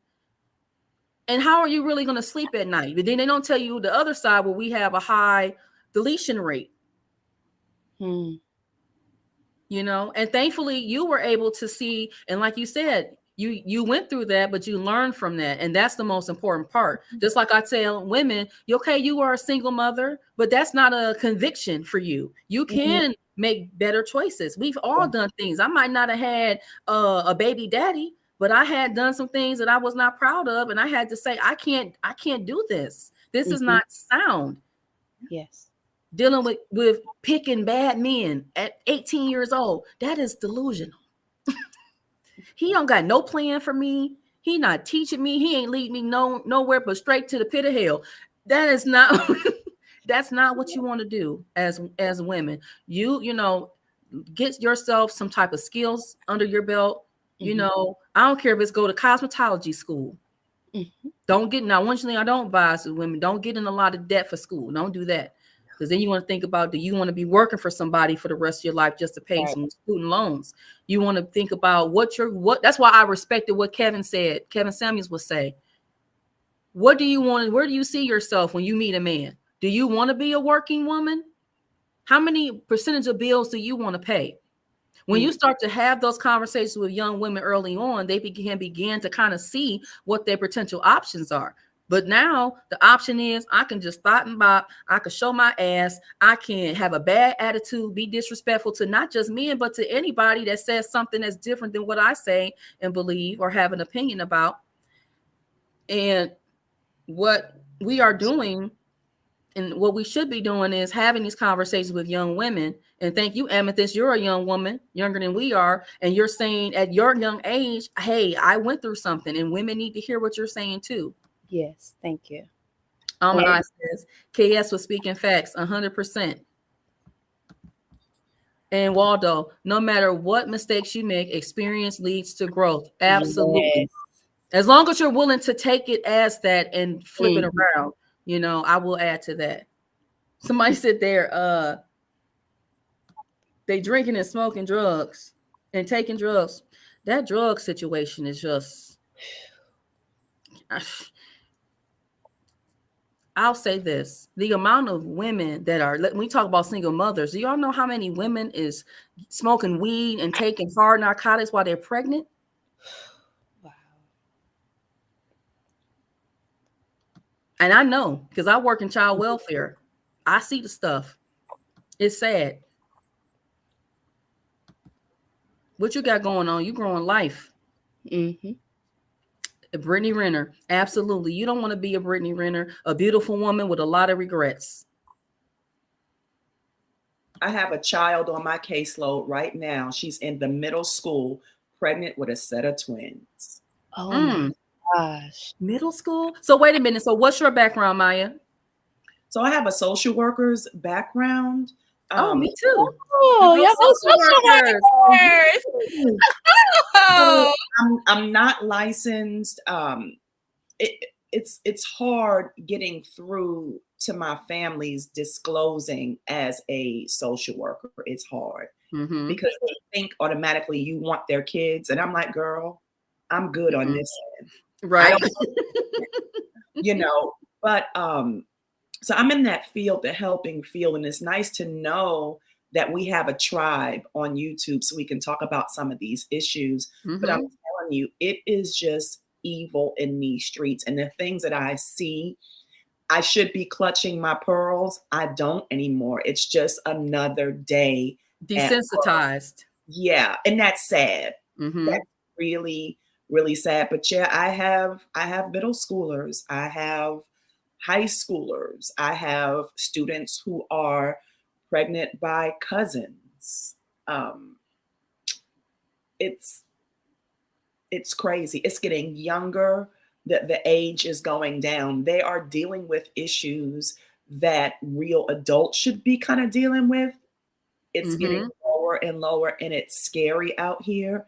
And you know, Mona, I know you have small kids. My hat's off to you. It is not easy. And to your point, that's another reason why it's really not wise to just want to get pregnant and have a baby and do it alone.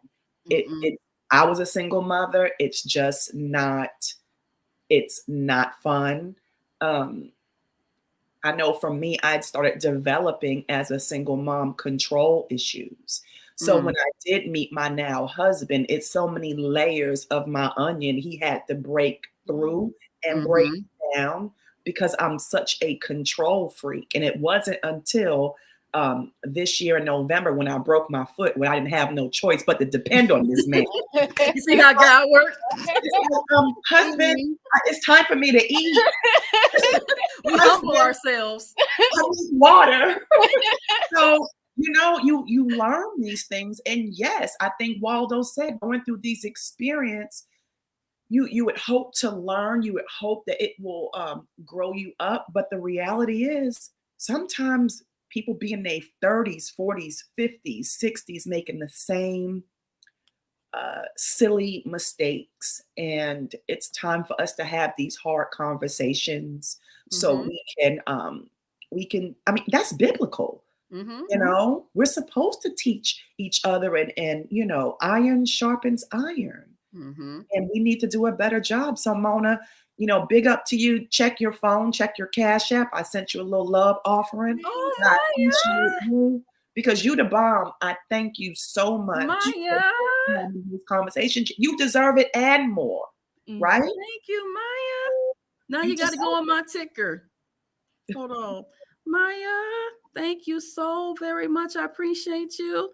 Look, I don't be checking this Cash App. I have my phone. It stays on silent most of the time because when I be working and stuff. So I don't even, but thank you, Maya, so very much.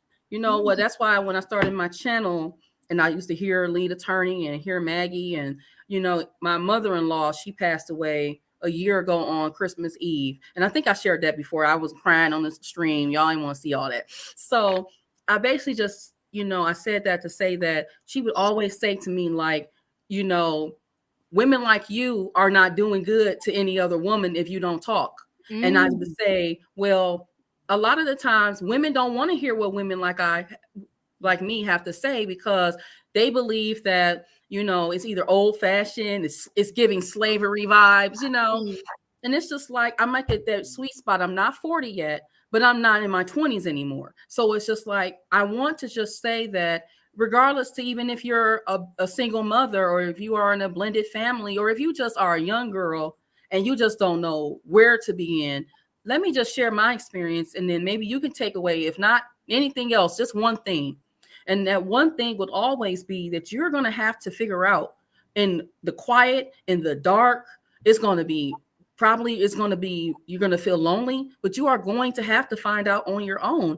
And you're going to also have to understand that you're going to lose friends, so-called friends. You're going to lose family, people that you will swear up and down that had your best interest. It's going to all come to light. But you don't have to be bitter or mean towards them. But sometimes things work in a way where God got to move them out your way because he got something for you. And you can't let nobody stop your show. But also you still need to wisen up. And you're going to have to think about what you want your life to be. Because also there were some things I'm like, I wish I could do differently. But here we are. And at least I was able to say, okay, I learned something. Okay, now I got to move forward, and I still got learning to do. I'm not dead yet. So, you know, none of us are dead. So we all have, you know, a purpose that we need to fill, but don't allow, and yes, I talk about things and it might, and please don't anyone take this as a personal attack. It's not. But when I bring up things, it's because it's an issue. I use these people that we see in society, not because they're the end all be all, but we need to look at these people because it's popular and it's trendy, but it's still is down home to what's really going on in these streets. Maya knows, I know, a lot of you may know our own families, what we see in the news. It is very sad. And when I did my live the other day, that's why when someone was like, we need to talk about positivity in the community, positivity starts at home. Building community is in home first, but it also starts with you. And it starts with us working together as a collective. But what does that look like and how we're going to make that happen? So I decided, hey, I just want to take up my little corner on YouTube and share what I can, but also have conversations with other women like you and Amethyst, so we can have these conversations. Listening to Maggie, the substitute teacher, I told her that was the thing that drew me to her, is because she had this amazing aura about her that you do not see. It is timeless and it is rare, and you don't see that a lot of the times because we have so many other things that's just overcrowding that type of image. And so I just say that no matter where you are, you have an opportunity, as long as you got breath in your body, to turn it around. But you're going to have to take ownership and take accountability and recognize that you have a part to play. You are not perfect. None of us are. What you going to do about it? Because you can't keep blaming society all the time. You got to take accountability and turn it around. Yes. So let me get off my soapbox.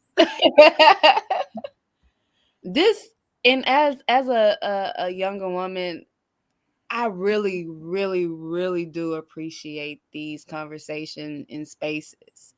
I really do. I can't say it enough because it helps so much.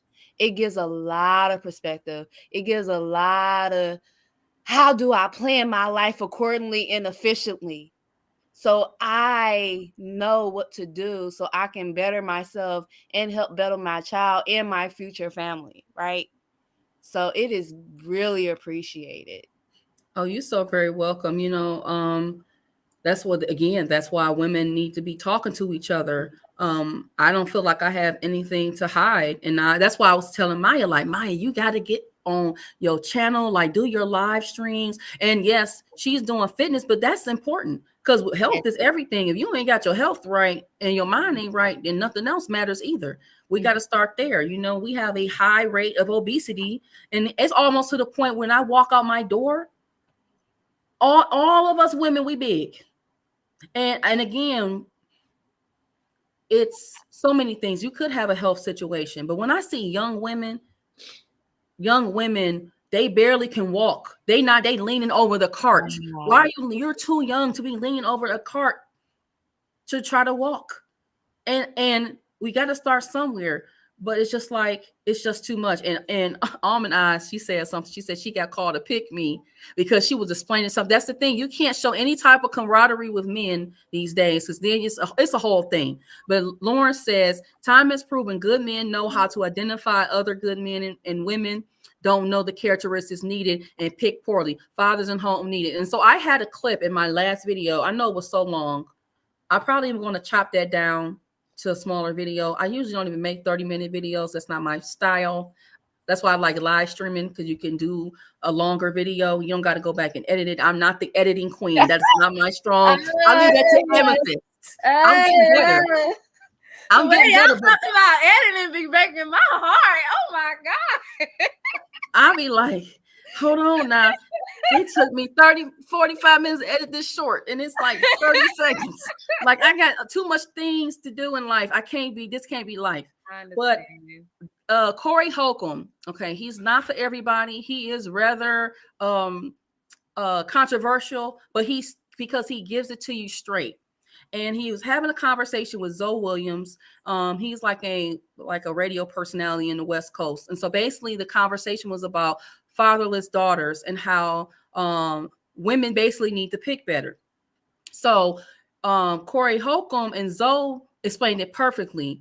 He said that the reason why fathers matter so much in the home is that he's too honest. I love him. I just saw him in December as a birthday gift. Best money spent on a comedy show. Like, I've been a long time supporter of Corey Holcomb. He don't say the most, it just come out the way it come out. But he, at the heart of it, you know what he's saying. And basically what he was saying is that a father in the home is important because your interaction with your father teaches you from a young age how to have interactions with men without sex. Sex is not going to be the leading thing. Of course, fathers and daughters should not be having sex, but you're teaching your daughter how to talk to and engage and respect the man. And that is the forefront of the relationship. So now when she's out in society and she's 18 and up living on her own, she's not defaulting to sex. She can offer other things besides that. So when you talked about bringing something to the table, if she's gone to school, if she's a reader, she has an interest, she's done different things. When she meets a man, the sex is not the first thing thrown at the man. She's not pricing herself out for a 40 ball. You know what I'm saying? She is legit trying to bring her best self and showing the actual qualities that she can offer to a man, and not just so focused on her physical. And he put it as plain as you can get it. And that's why a father is so important in the home. And also a father shows a woman how to respectfully have a disagreement and resolve conflict with her man. Because if you are partnering up with someone, a child will see that. And again, it goes back to picking. And nobody is saying that when you pick your partner, even if you've done the best of the best vetting, we're not saying y'all not going to argue and disagree. But a child needs to see conflict. And that's the issue that I had with that one piece where the woman was like, well, I'm choosing to not have a husband. But again, you whatever, you could do all the IVF and all that. And it was not for a medical reason. She just waited so late and she didn't have the time to kind of play around with, can I get pregnant the old fashioned way? Right. So let me go get this donor situation. But you're right. And then she says, well, when my daughter turns 18, I made it where she can find out who her father is. It's too late. Mm-hmm. It's too late at that point. Mm-hmm. 18 is a bit too late. And I'm not saying that they can't establish a relationship, but as far as having that in-home father teaching her, we are a day late and a dollar short on that. Hmm. And so that is why fathers are so important. Women, we do things differently than men and how we interact and communicate. We can be a little dramatic. We are dramatic, catty, all of that. And that's good. That's just who we are. And we can't, do anything about that. Hey, Chelsea's live line. Hey, little sis. If y'all don't know about Chelsea, y'all need to get y'all life. This young lady is killing it, okay, on YouTube. Please, Chelsea, drop your channel. She has an amazing channel where she talks about real life situations, okay, and including it from a Christian biblical perspective. So please check out Chelsea. She go live on Wednesdays. Amazing sister, and we work out together. So we got to get our workout in very, very soon. Today was leg day, Chelsea. Legs is giving jello, okay? I love it. Woo-wee. Them Bulgarian splits, Ooh. we are going to fight. I can't do them. But anyway, I mean, I did them, but yeah, I mean, there's so many things that come into play. But definitely women, don't intentionally ruin your child's life is what I'm saying by not having a father. Mhm. Can a father be a good father on the weekends if you were like married and no longer together, or whatever the situation be? He could be the best that he can, but it still don't beat out that father being there, providing guidance and that type of coaching support throughout the child's lifespan. Yes. So yeah, there's Chelsea's channel right here. Please check her out. Sub to her. She's on the road to 1,000 subscribers. We're going to get her there because she got this good word that we all need to hear. And she has a different perspective as her being a young woman on her journey through life. Chelsea, I was struggling. I might have had a piece of that clip when I was struggling. I give it to you straight. Okay. And I ain't perfect. I'll be about to teeter over there. Luckily, I'm still young enough to catch myself, strong enough. But I said, oh, you're so welcome. You're so very welcome. So somebody mentioned the Kanye West. I'm sorry, did anybody else have something else on the subject? I know we talked about a lot about that. Anything else? What about you, Amethyst? It's just, following up with what you were saying about having fathers in the household. A lot of people don't understand my situation with my daughter being with her father. I know he can protect her better than I can because of his physical capabilities. And I'm okay with that. So wait a minute. When you say that people don't understand, can you elaborate a little bit more about that? Yeah. So basically, there was plans to take our daughter to England. That's probably not in the near future, but either way, he has full custody of our child. I still see my daughter. I still talk to my daughter. I'm still a mother to my daughter. I'm still involved in her life. And I'm glad we can work something out where she still has some stability with both of us. And you know what? Thank you for sharing that, because you're right. That would be considered not nothing that we would, it's not traditional. I'll say that. It's not traditional for a mother to say, especially because you have a daughter, to say, I am willingly okay with my child being in the care of their father. And to me, when a parent does that, to me, that means that you really love and care about your child's well-being. Not to say that you couldn't have taken care of her, but you made a good point. You're saying, I choose my child's well-being over my own selfishness or my own personal preference just to have my daughter with me. And you're saying that my child is more safe and secure with her father, which in turn allows her to be the best that she can be, but you're still there and you're still involved. I would say, forget what anybody, like you already doing, forget what they're talking about. This is, we are her parents. We got this covered, so you can keep your opinions to yourself. And you ain't got to say all that, but just saying, you may have to listen to it a little bit, but you're doing the right thing. I wish that there were more mothers, and I know Maya knows what I'm talking about, that would do that. If you know anything about the statistics of abuse for children, the perpetuators are mostly the mothers. Wow. Because they can't do anything with the child. And it's not even that they don't have the best intentions or anything, but they have so much on their plate. They work in probably 2 or 3 jobs, or one job, working long hours.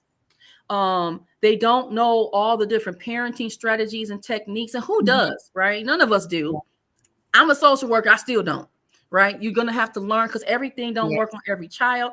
Children's personalities, that clip that I had in that short that I posted today from the video that I posted yesterday, Lil Mo said it. It's a lot on your mental when you have multiple children. They all got different personalities. You got one child that might be a little more compliant than the other child. Other child is going to be a child that might give you a little more pushback. You got one child that you may have to spend a little more time, really slow things down. All kids don't learn the same. None of us learn the same. And when you put that type of pressure on you as a single parent, children get abused.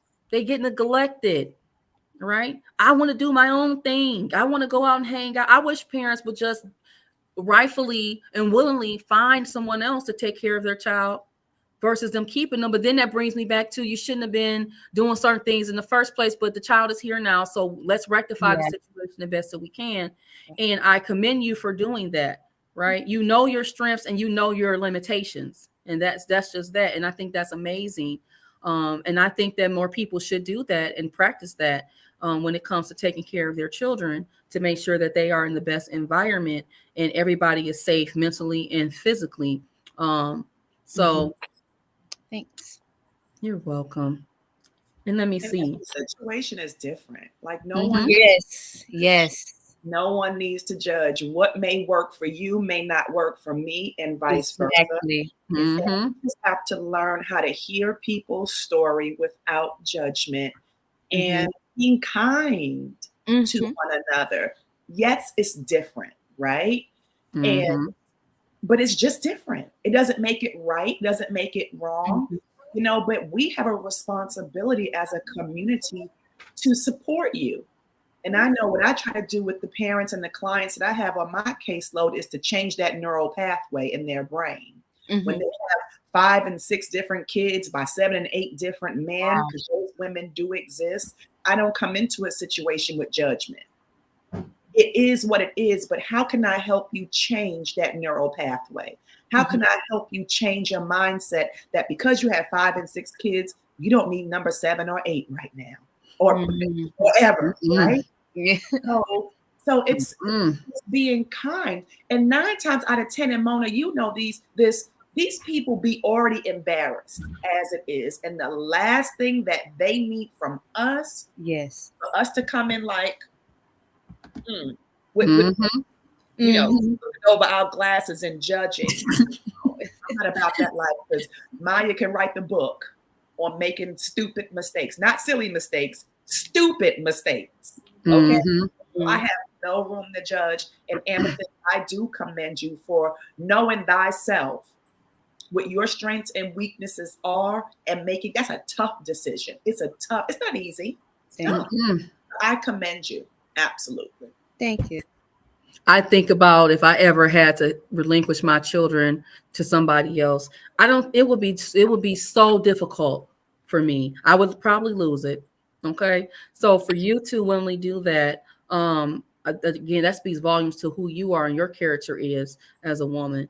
And you know what it is that you need to do. And that's just that.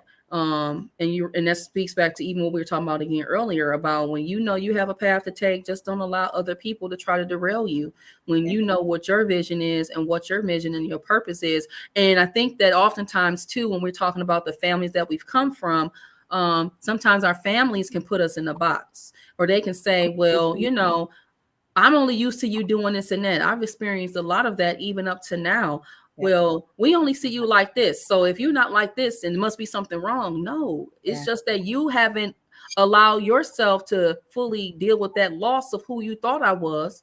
And so now it's that I got a problem or something like that. And it's like, no, and I do experience that. Like, well, is it because you didn't have your father in your life? Yeah, probably so. Yeah. But it's a positive reflection, It's a positive reflection because I'm making sure her father is in her life. So yes, I'm not gonna lie and say no, it has nothing to do with. No, it does. It does. And I'm okay with that decision. I'm okay with it. I feel confident in that decision. So I appreciate you ladies and the other people that that's giving me like confirmation. Like, okay, it's okay. Every situation is different. you know, I'm doing the best I can as a mother. I'm still providing for her. I got a bank account for her, everything. I'm trying to make sure she's still going to be set up for success and stability. So I know it's not traditional, but I'm doing my best. We both of us are doing our best to provide for our child, even though we're divorced. And thank God he's a stable enough man to take on the responsibility of your daughter. Because what if he wasn't? What if he was just one of those that's just like, nah, full time? No. And there are people out there like that. So it's blessings all the way around. And we have to give flowers to people when they're due. And most definitely, I know it was hard, you know, so I definitely commend you. But yeah, it is about that mindset. And it's not easy to change.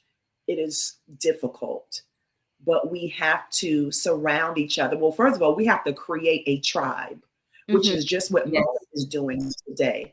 Yeah. Creating a tribe of young women, young men, men and women of all ages, so we can edify, right? And uplift one another, yet balance it out with calling you out when you're wrong. Yes, right? yes. We're not always right, and we cannot just pacify people with, you're doing a good job. It's good. We have to balance it out with, yes, you're doing good, but okay, over here, you're trying to kick it like Lori Harvey. And okay, right? So we have to balance that, right? And I think that's important. So Mona, again, I'm going to keep saying it. Thank you for your platform, because you're just really bringing good people to have these tough conversations. They're not easy. And I always tell my clients, this is what I tell them: if we're going to enter in this relationship, because it is relationship, right? That's fine. But just know it's going to be a day I'm going to tell you something you don't like or you don't want to hear. And you may hang up on me, and that's cool. But Wednesday morning, I'm calling you off the phone, because I don't mind doing a drive-by. I don't mind. But we have to season our words with salt, and we have to learn to love people through their mistakes, right? We can't just be quick to condemn people. We have to love people through, and there is just not enough of that in these YouTube streets, right, as they say, or in this world. We have to be sensitive. Again, changing that neural pathway is hard. You on mute, Mona, if you're talking. I'm just running my mouth. I was just talking. I said, isn't that like what they call cancel culture? The cancel culture is, you know, you got to be perfect in the moment you're not perfect, or the moment that you're not doing or meeting every expectation that we have, we're going to just get rid of you. What if God would have given up on us? Oh, if he would have given up on us, right? And I thank you, Maya, for saying the accountability piece, because too often do we just, you know, we will just go along with just whatever. And I think that is what makes the difference when we think about outcomes, right? It is that accountability piece, right? It's good to say all the things, and it's good to do all of that stuff, but we got to hold people accountable, because if we don't identify it in a respectful manner, then we are not able to see a change. And that is what Corey was saying too. He was saying, too often do we as women, and those women who I'm talking about, they are intentionally going around wanting to have certain type of environments and having that type of control. You can't call them out on anything, right? And calling them out, we need to do respectfully, right? But the calling out must be done, because that's for any of us. That's why I like feedback. I'm a person that thrives on a constructive criticism. Yes. I need to know, what is it that I can do? Because you can't possibly think that I'm just doing everything right. It just can't exist. And I grow weary of those certain types of situations. Yes. Where we're not. So it has to be done in a certain type of way. But you're right, because we want to make progress. We don't want to stay in the same spot that we at, even if it's just a slow, you know, bite-sized baby steps, right? We got to do something. What's going on, C's? Simple Secrets. Thank you for coming back to the stream. I appreciate you on this good Saturday. Look, I just knew nobody was gonna show up, and I'm not even trying to be downplaying myself. This is a new time for me, Maya. I never stream on Saturdays. And it's probably because I'm always just doing and going and ripping and running. And I just was like, I'm not ripping and running today. I don't have it in me. Not today. I was going to do live Friday night. I don't think Friday nights work well for me. Just personally, it don't. It's just a lot going on. The shuffle, everybody getting home. The kids want to chill. They don't really want me to be live streaming. They want to hang out with their mom. And I'm going to take advantage of that too. And on top of that, I just wasn't feeling the best yesterday. I broke the number one rule, which was I did not eat my dinner yesterday on time, and I got lightheaded. So that was just a shit show. So then I said, okay, I'm not coming on here like that, looking like I'm about high as a kite when I just got a headache. So, and excuse my language, but y'all, so I'm just trying this out. I'm just a woman that has something to share, but I would be nothing without having conversations with Maya, Amethyst, all of you guys, because I want to have some dialogue, and I didn't want to be looking like a crazy lady talking to myself on the screen. And so I just wanted to be here and just lend my voice to this little corner that I got over here on YouTube. And I am actually liking it. And so I'm so appreciative for everybody being here. And I just want to go back because I feel like I was just missing some things because there's a couple other topics. So Chelsea talking about some Bulgarian splats. Woo! Bulgarian squats. I'm just mixing up words.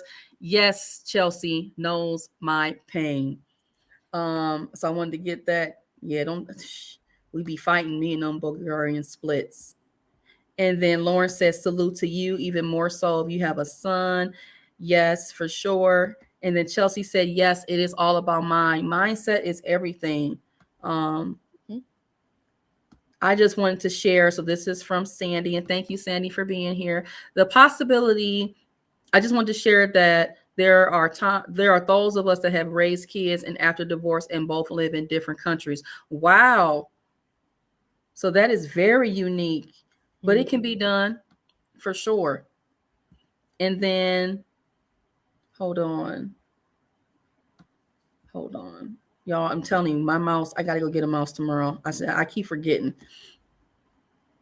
And then she goes on to say the possibility that one is us, maybe one of us could be mad and put our feelings above our kids and we didn't. Okay. Mm-hmm. And then Chelsea said, facts. Give flowers to folks while they're here. Just went to a funeral today. Oh, no, Chelsea, my condolences to you. Yeah, my husband and I, we have a little like practice that we do, like when we go to, especially I'm talking about for adults, because kids could care less about some flowers, right? Most kids, let me say that. But I like to give flowers because I want a person to know while I'm alive, hey, I'm thinking about you, or I give them a nice plant. And by the way, I'm not good with plant. I mean, I got 5 I'm keeping up with, but I mean, yes, we give people their accolades. I don't really do good with what I want to say, compliments and stuff. I never have, that's just me. But yeah, I'm being more receptive to that. And you're right. We do need to give people their flowers and thank people and just speak on it while they're here, because only God knows how long any of us are going to be here. And you don't want to ever feel that level of regret. And then Sandy says, it wasn't easy and we both had to show some serious vulnerability, but it can be done. We're not together, but we are still a tribe. And that's exactly what it is. You have to have a tribe. We cannot live in these ice. I know with the sea thing that came around the panorama and we were kind of shut off.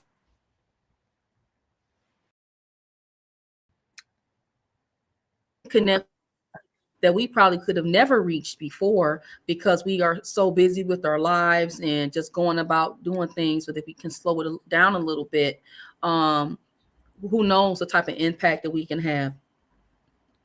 Chelsea saying preach. And then Mike says word of future. She belongs to the streets. You know what? I agree. Don't belong to the streets, ladies. You have to value yourself. Yes. And no one will value you unless you value yourself first. That's just period. Okay, I said that. And then Lawrence, Once you find a fault in your perfect spouse, it's a mental letdown. First time my wife cut a fart, I went into shock.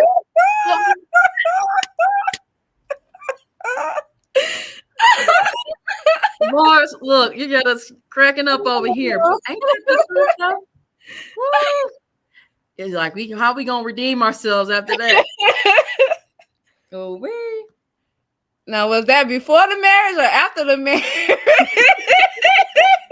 Look, ladies, whatever you do, just get them farts out early. Right. You know what I'm saying? Say, look, Like, if you do certain things a certain type of way, just say, look, this is me, so we not shocked. Okay, when we start to move in, don't be trying to be cute and hold them farts in. This is, hey, I ate something that didn't agree, or you got to step out the room. Just go do that, and maybe keep some of that little spray, you know, that little poopery. I don't keep that, but I'm just saying, let it out in a tasteful way. C says, I'm finally keeping my one plant alive. Okay, you feel what I'm saying? Them plants, they require attention and love. I have a plant that I got from my mother-in-law's funeral, and it's the same. It's a peace lily, and I think she speaks to me through the plant because the plant has been blooming the flowers, and the flowers have been lasting. The other one don't bloom as much. I don't know why. I got to look into that. But hers, it be blooming, so I stay on top of that. And those are pretty easy to manage because they don't need a lot of water. But you know when those leaves droop all the way down, it's time to water them. He said after. So she snuck it in on you after the fact. She said, I'm gonna get this ring, we getting married, then I can just ease that on in there. We just try, you know what? We just want to be ladies, right? We want to be, you know, but you're right. It can be a letdown, but we got to know people are people. But still, nonetheless, there's just some things that just got to be what they are through and through as far as having some solid spouses. And then Sandy says, I appreciate your stream. I'm a little older and my kids are grown. I don't fit in the RP or BP crowd. So red pill, blue pill. Everyone isn't chasing the bag, and on IG, you give a different perspective. Kudos to you. Yeah, I'm not chasing no bag. I'm miserable. You'll be miserable chasing a bag, I believe. I have always been okay with being simple.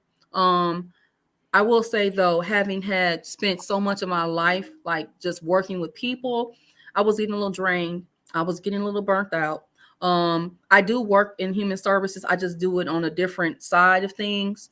And I'm still engaging with people, but it's not the ripping and running around as much as I was and doing all. It just took a lot out of me.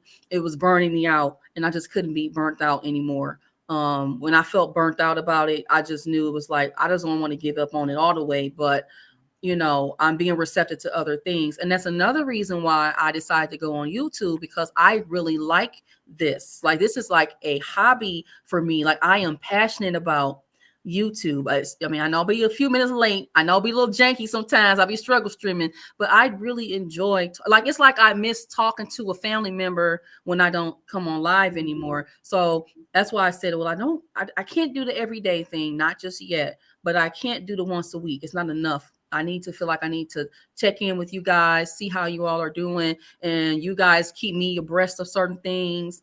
And we can just have these conversations, because I think we need to have. And then if everybody else could talk about everything that they want to talk about, why I can't talk about what we want to talk about? That's how I feel. There's enough space. Okay, they not making internet no more, or computers. Like, we can get on here and say we need to say respectfully. Yes. One thing I am about, I'm definitely about family. I definitely support men. I don't do the man bashing over here, and also don't do the woman bashing. I just want to hold women feet to the fire a little bit, because as much as we want to say, well, what about the men? We still got to talk about what we got to do, okay, or what we should be doing, right? And what we can and shouldn't do. I'm not here to tell you what that is, because that's not my job. You know what you got to work on, but I know that what I have to do for me. You know, that's why I address certain things. That's why I do certain things for myself, and I just keep it moving. And so, yeah, you're right about that. They definitely are. They do. And hopefully they'll change their ways, unless that's what they are. So, speaking of for the streets, I don't even want to go too far into that, but somebody mentioned, was that you? I think it was you, Maya. You talked about the Kanye West. You probably know more than me. Tell us what you know about that. Well, I just heard yesterday that allegedly he's married again after 2 months of being legally divorced. That's all I know. Now, to each his own. I am not here to judge. It is what it is.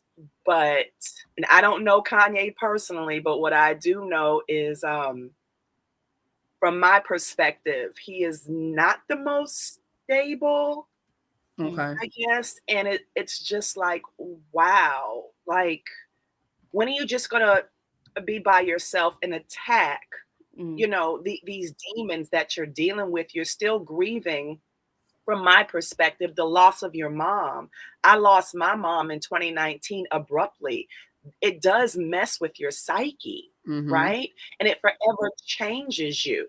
And sometimes, well, really all the time, when you've lost someone that significant, that close to you, for the first few years, you should not be making major life decisions, right? Because you're just in a very, very emotional and vulnerable state. You have to be very careful. And I know I have to do that. I have to be very careful and ask myself, why are you making this decision, right? Is it based off of fact? Or is it based off of emotion? So I have to be very careful. And I know a lot of people don't really care for Kanye. I mean, I do. I don't really enjoy his music, but as a human being, right? I'm concerned. And let me say too, I literally just looked this up. So I'm gonna give us a little background. So you're right. I think they only been divorced for about 2 months. This is his second marriage. To keep it in perspective, I think Kim K's been married about 4 or 5 times. And what we know about this woman is that she is Bianca Sensory. Allegedly, she is a Yeezy designer that he's met back in 2020. And they were at some type of romantic getaway in Utah last week. Okay. I'm literally reading this from the New York Post. So again, I don't keep up with this stuff, but I do. I'm trying to, because it brings some perspective to real life. So they were at this lavish villa. And so, hold on. Apparently, because, you know, TMZ, I guess they have all the tea. Apparently, their marriage is not technically legal because they have yet to file an actual marriage certificate, but they have been both wearing wedding rings. And she's about 15 years his junior. So she's about 26, 27. Okay. I don't think she has any children. She's giving Kim Kardashian vibes. She's a pretty girl, but and he's 45. So yeah. So we were thinking they met sometime in 2020. So remember, they were still technically married in 2020. I don't know if they were legally separated yet or not. I don't even think they were at that time. But, you know, to me, it's almost like you're right. It's like he's a hurt man. He has some healing to do. And also, because he does have the means to do this, he can just, it's nothing to him. And what woman would not marry him? You know what I'm saying? He has money. He's not like an unattractive guy, but you know, his name's ring bells. You know, he has influence in our culture. So I don't know.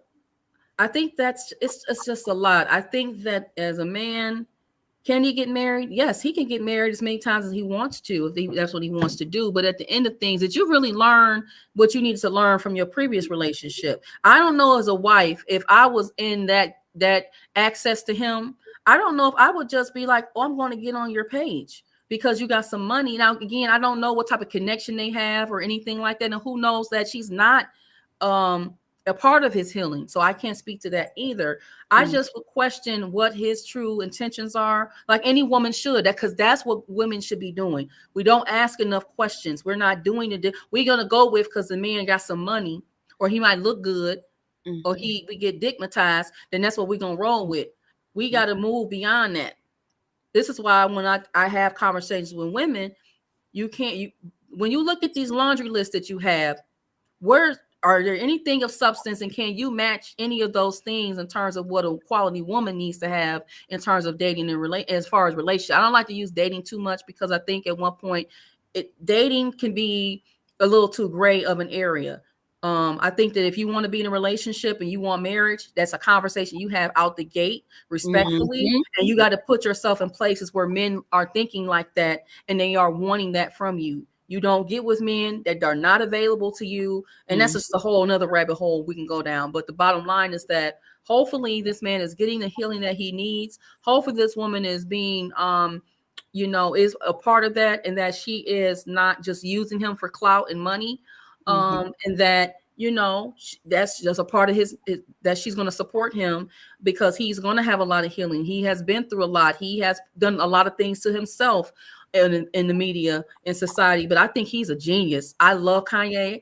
I really do. I do like his music. I think he is a true artist. I've always loved Kanye West, but I have noticed that to me, his mental state has not just been right since his mother died. And it sounds like he's just kind of been around people that are not holding him accountable and not getting him the help that he needs. And that's when I talked about friendships the other day. I think it's really important that you got friends around you that are going to call you out respectfully and say, and they don't got to humiliate you, but they should be pulling you to the side to say, look, even if you got to have an intervention with a group of your friends or however, it don't got to be a group, but you got one or two people that can call you out to say, look, I have some concerns because this is going on. I see A, B, C, and D. What is going on? Or we need to take you somewhere so you can get evaluated because we need to find out whether or not it is really something that's going on. Are we having a mental breakdown? Is this just a true episode at this time that is really acute situation that is going on? Like, what is going on? To kind of, and just having that conversation to figure out what the situation is. But I don't know. I don't know. Would you ladies, if you were single, would you marry a man like that? No. That was just publicly doing whatever in the media? I saw a post earlier saying that the new girl looked too much like Kim K. She does. She does. And if you look her up, I wish I could put a picture, but I don't want to mess up the stream because I start adding stuff, y'all. The stream just start getting it do its own thing. So I don't want to mess it up. But her name is Bianca Censori. CENSO. So like censor, then the I at the end. And if you look at the article, this article is funny because they keep putting married and wife in quotations. But yeah, I don't know. Supposedly they got married. They had a honey. That was the honeymoon last week. What would you say? Would y'all marry a man like Kanye? No. She said my man has to be stable. Yeah, I know that. Yes. And not just stable financially. You don't got to be a six-figure man, but your mental, because if you're not stable, are you in a position to lead? No.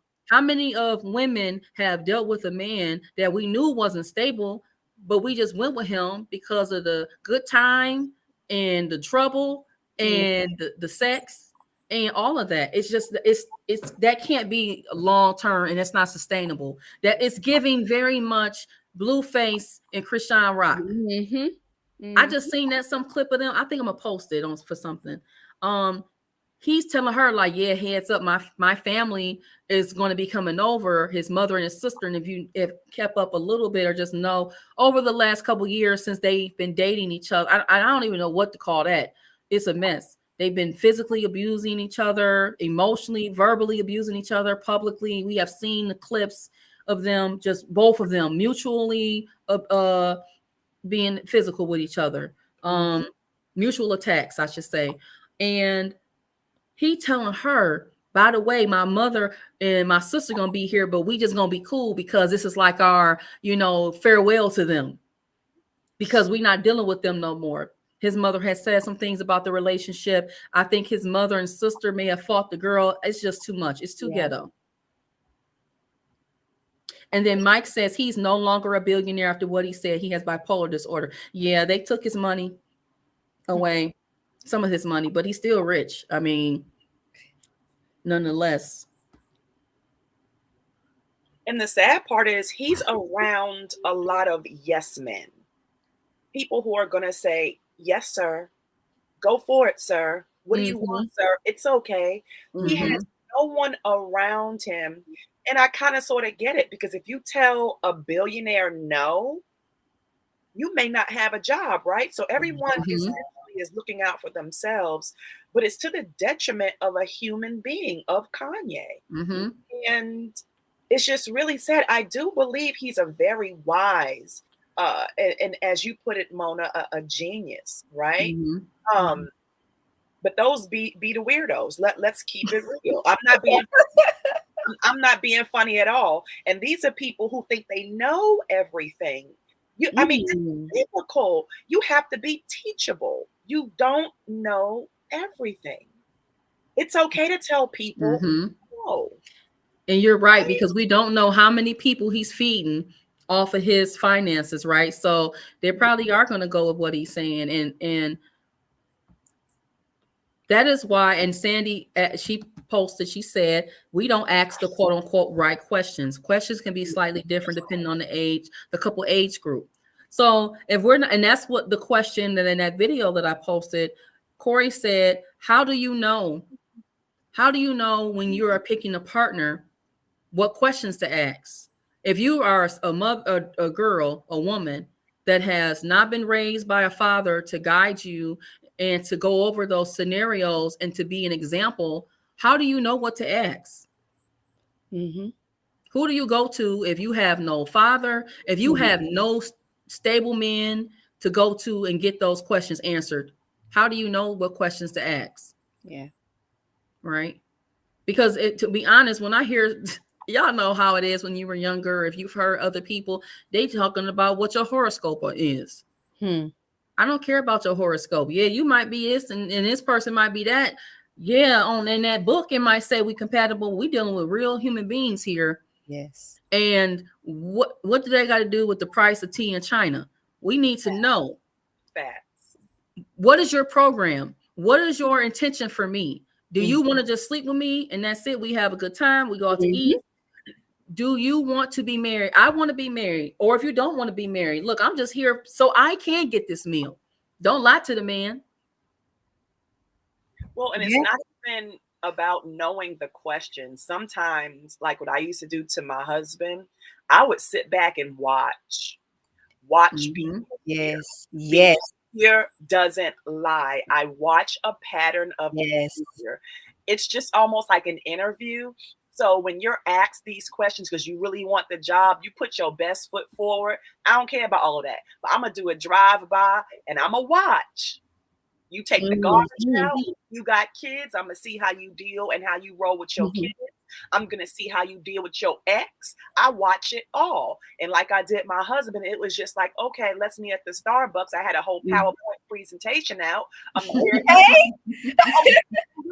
Because second time in a row, I'm not doing this multiple times. I need to know where are your finances, how much debt are you in? Because see, I have school debt.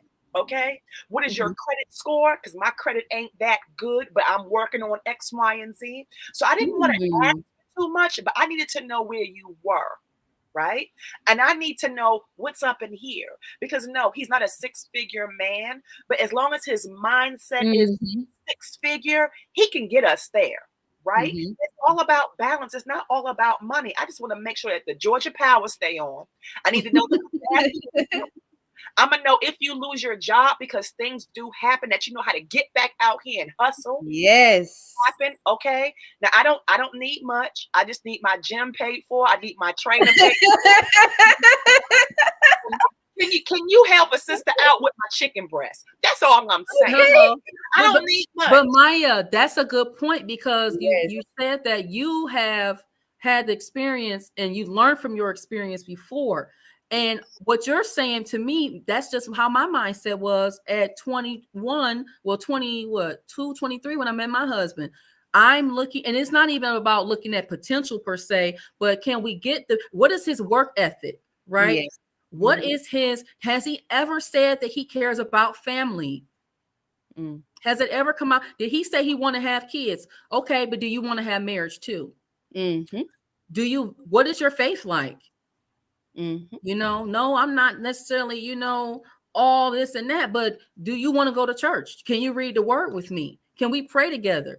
What is your family like? Because we see this is the part that we miss, because family is important. You do marry into a family, whether you like them or not. Now, that don't mean you have to deal with them on a consistent basis. They don't got to be all in your crib every day, and they shouldn't, because they should respect when you and your spouse come together. You are one. He leave and cleave. But you have to know those questions to ask. I don't care about what your favorite color is. That don't matter to me. Right. What's your favorite meal ain't important to me. But what are your thoughts about work? And when you have children, do you expect that I work? If I am working, you know, what would our schedule be like? What is your thoughts about who's taking care of the kids? Yeah. Because I don't believe in paying out bukus of money for daycare. I just doesn't make sense. In me, that's my belief. You may have to pay for it intermittently depending on your situation, but are we on the same page about, like, what are your thoughts about these things? You know, what is your money habits like? Yes. Those are very important questions, because, hey, in my experience, I have failed. No, go ahead, Chelsea. I have Amethyst. failed. I called you Chelsea. Go ahead, Amethyst. Okay.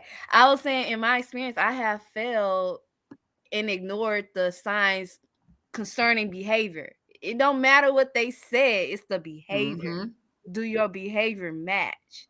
You know, I didn't ask more questions to make sure we were compatible, like we said we were compatible. So that is very important to go that deep. Yes, it's that serious. It's that serious. And are you showing up for one another? That's that part of that action, right? Are you both dependable? It can't just be because he's a man, he's doing everything, because that's not going to work either, right? Okay, you might be the man you're going out working to make the money, but if you ain't cooking the food, I mean, what are we doing here? He could have went and bought his own takeout. Yep. Okay. And that's another part of knowing thyself. See, when I met my now husband, I was, you know, heavy into the gym. And the average man does not like their woman being on stage and competing. So I had to be really upfront and say, listen, this is my hobby. This is what I do. When I'm trying to get stage ready, I look very lean and muscular. Can you deal with that? You know, I wanted him to know everything about me as much as possible. And one thing I did not do was introduce him to my children. Let me tell you, that was it was about 7 months before he met my children or even my mother, right?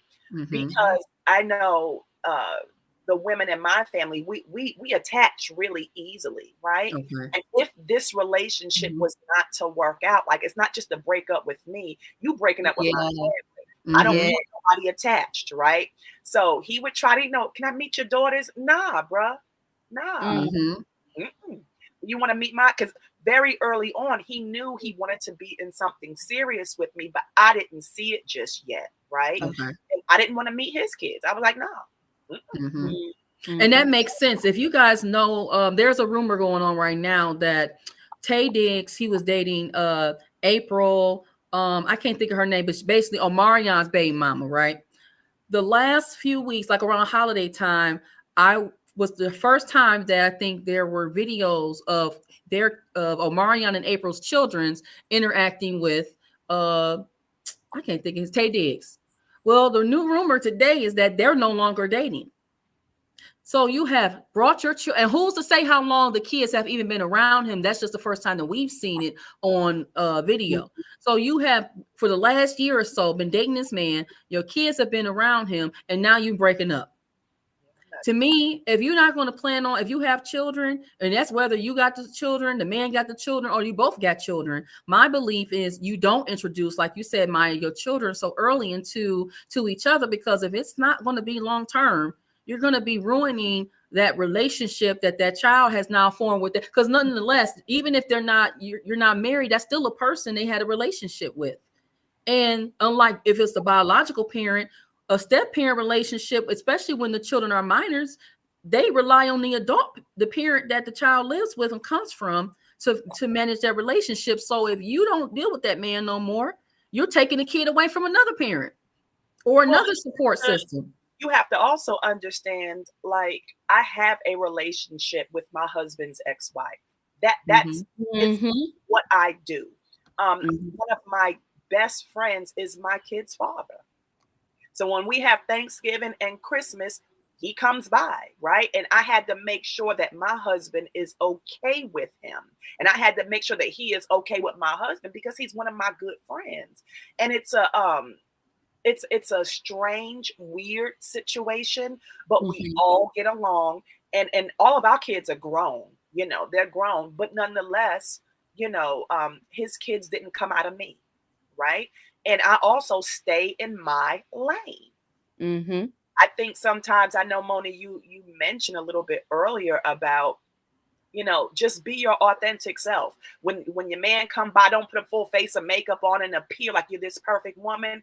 I don't do that. Even when it comes to my stepchildren, I stay in my lane. They have a mom. I remember when my wedding day, my husband's daughter, the oldest one, my oldest stepdaughter, she said to me, "Can I call you mom?" I said, "No. You have a mother." Yes. You have a mom. Okay. I have to agree with that.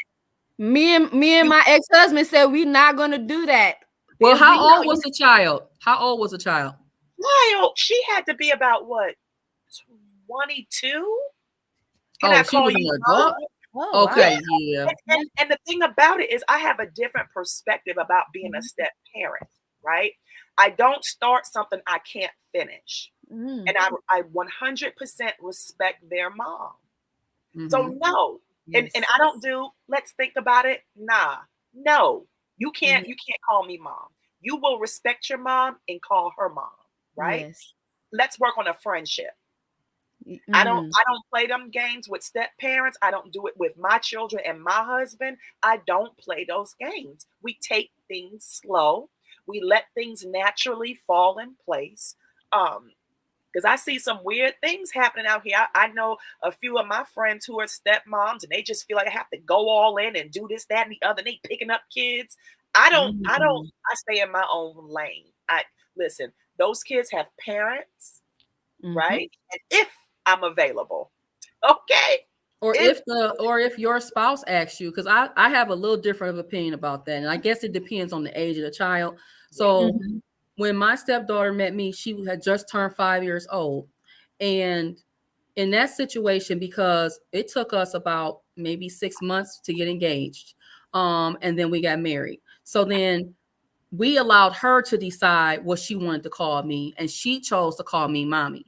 And so that's just kind of what, because she calls her mom and she calls me mommy. When she's introducing me to other people, she says my name, but still, I'm still mommy. Even around her mother, she still calls me that. But you're right. I think that we need to be respectful of each other's lanes. I don't interfere with certain things. Even when she wanted to vent to me about her mother, even if I had an opinion about it, I never expressed that to her, because at the end of the day, that's still her mother and they got to work that out. I'm not here to be your mother in that way and replace her, but I'm definitely another parent support person for you. And just know that I'm never going to interfere with any of that. And I still love you. But you have a mother and a father. And whenever my husband would ask me to involve myself in matters, I involved myself in it respectfully. Or if there was something that he may have asked me to do and I wasn't comfortable, I would give pushback on, and we would have a conversation about it. But we had that established early on too. I mean, the older the child is, it's a little difficult to kind of work through that. The younger the child is, it's a lot easier, but you still need to establish boundaries. And what you also said was really key, which is the men also need to be able to work on stuff though, because they're still men. And so you were still respectful to say, hey, I want to talk to my husband about this, because yes, that's their father, but you still got a husband, and that's who you're going to report to first in terms of your leadership and your guidance. And that's really important. And I think that if anybody is considering being a step parent or whatever the situation, or going into a situation where you're dating someone, you really need to be mature about it. And you really need to allow that biological parent to really establish those boundaries and to say, this is what we are okay with you doing. This is what you're not going to be responsible with. And don't feel pressure to go above and beyond, like you said, Maya, to do things, because you're not in competition with the mother. You will never be their mother. And why would you put that type of pressure on yourself?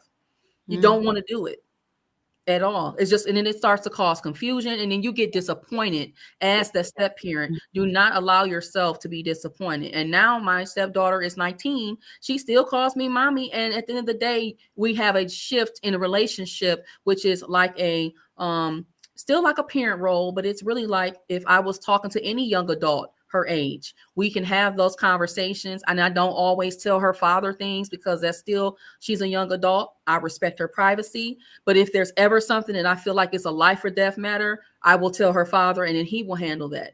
And so we kind of just go from there. But that's a good point. Yeah, I had a friend who she has an adult daughter, and it's a whole thing, y'all. She told me that she intentionally did not date anybody, which I don't agree with this either. I think that you should not date just because you have a child. But if you know you, and you know that, like you said, we talk about that control and that trust when you have a child. And if you did have a child from a previous relationship, then you probably should not date. She told me she intentionally did not date from the time her and her husband got divorced. She had a different situation. Like, she was in an abusive situation with her husband. And so she had to leave that marriage. It was getting like life threatening. Like, that's how serious. She had to move to a whole nother state, which is how she got here.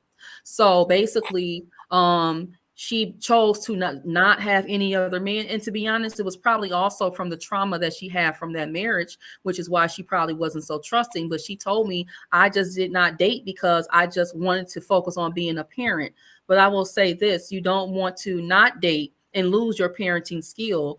I mean, a dating skill, or just getting out there so you can still address your needs, because you're still going to have needs. And being a single mother is not the end of the world. But unfortunately, she was married, engaged, from my perspective. And even she would say it. He was an amazing man. He was an engineer. He wasn't even, she's Black. He was from a different culture, so he could teach her so many different things. And she called the engagement off. To an amazing man, good looking, good money. She would have to live, I think, in 2 different countries, but she called the engagement off. And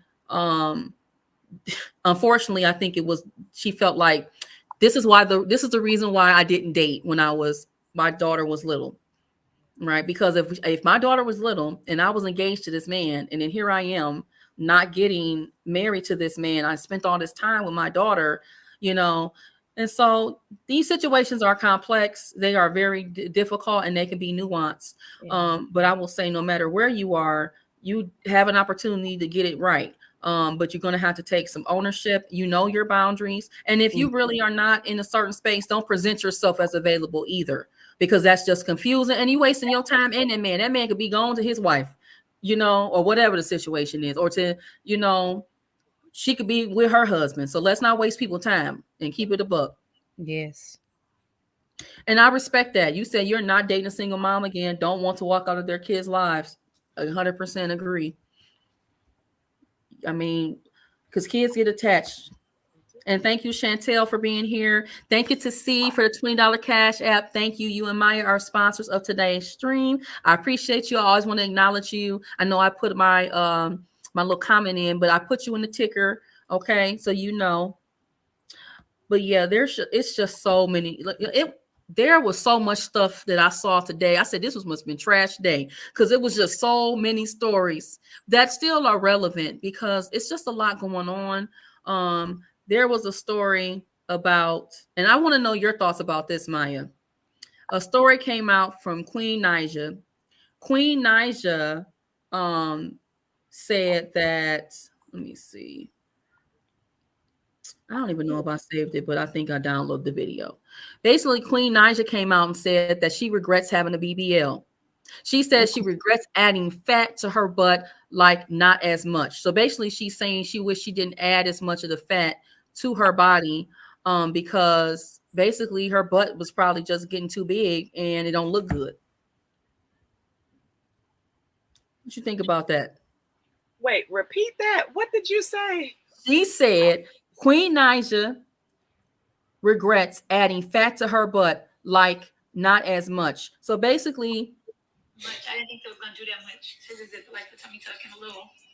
she didn't think it was going to look as big as it was when she got this surgery. She's about probably 2 to 3 years out from having this surgery. I think she got this right after she had her second child.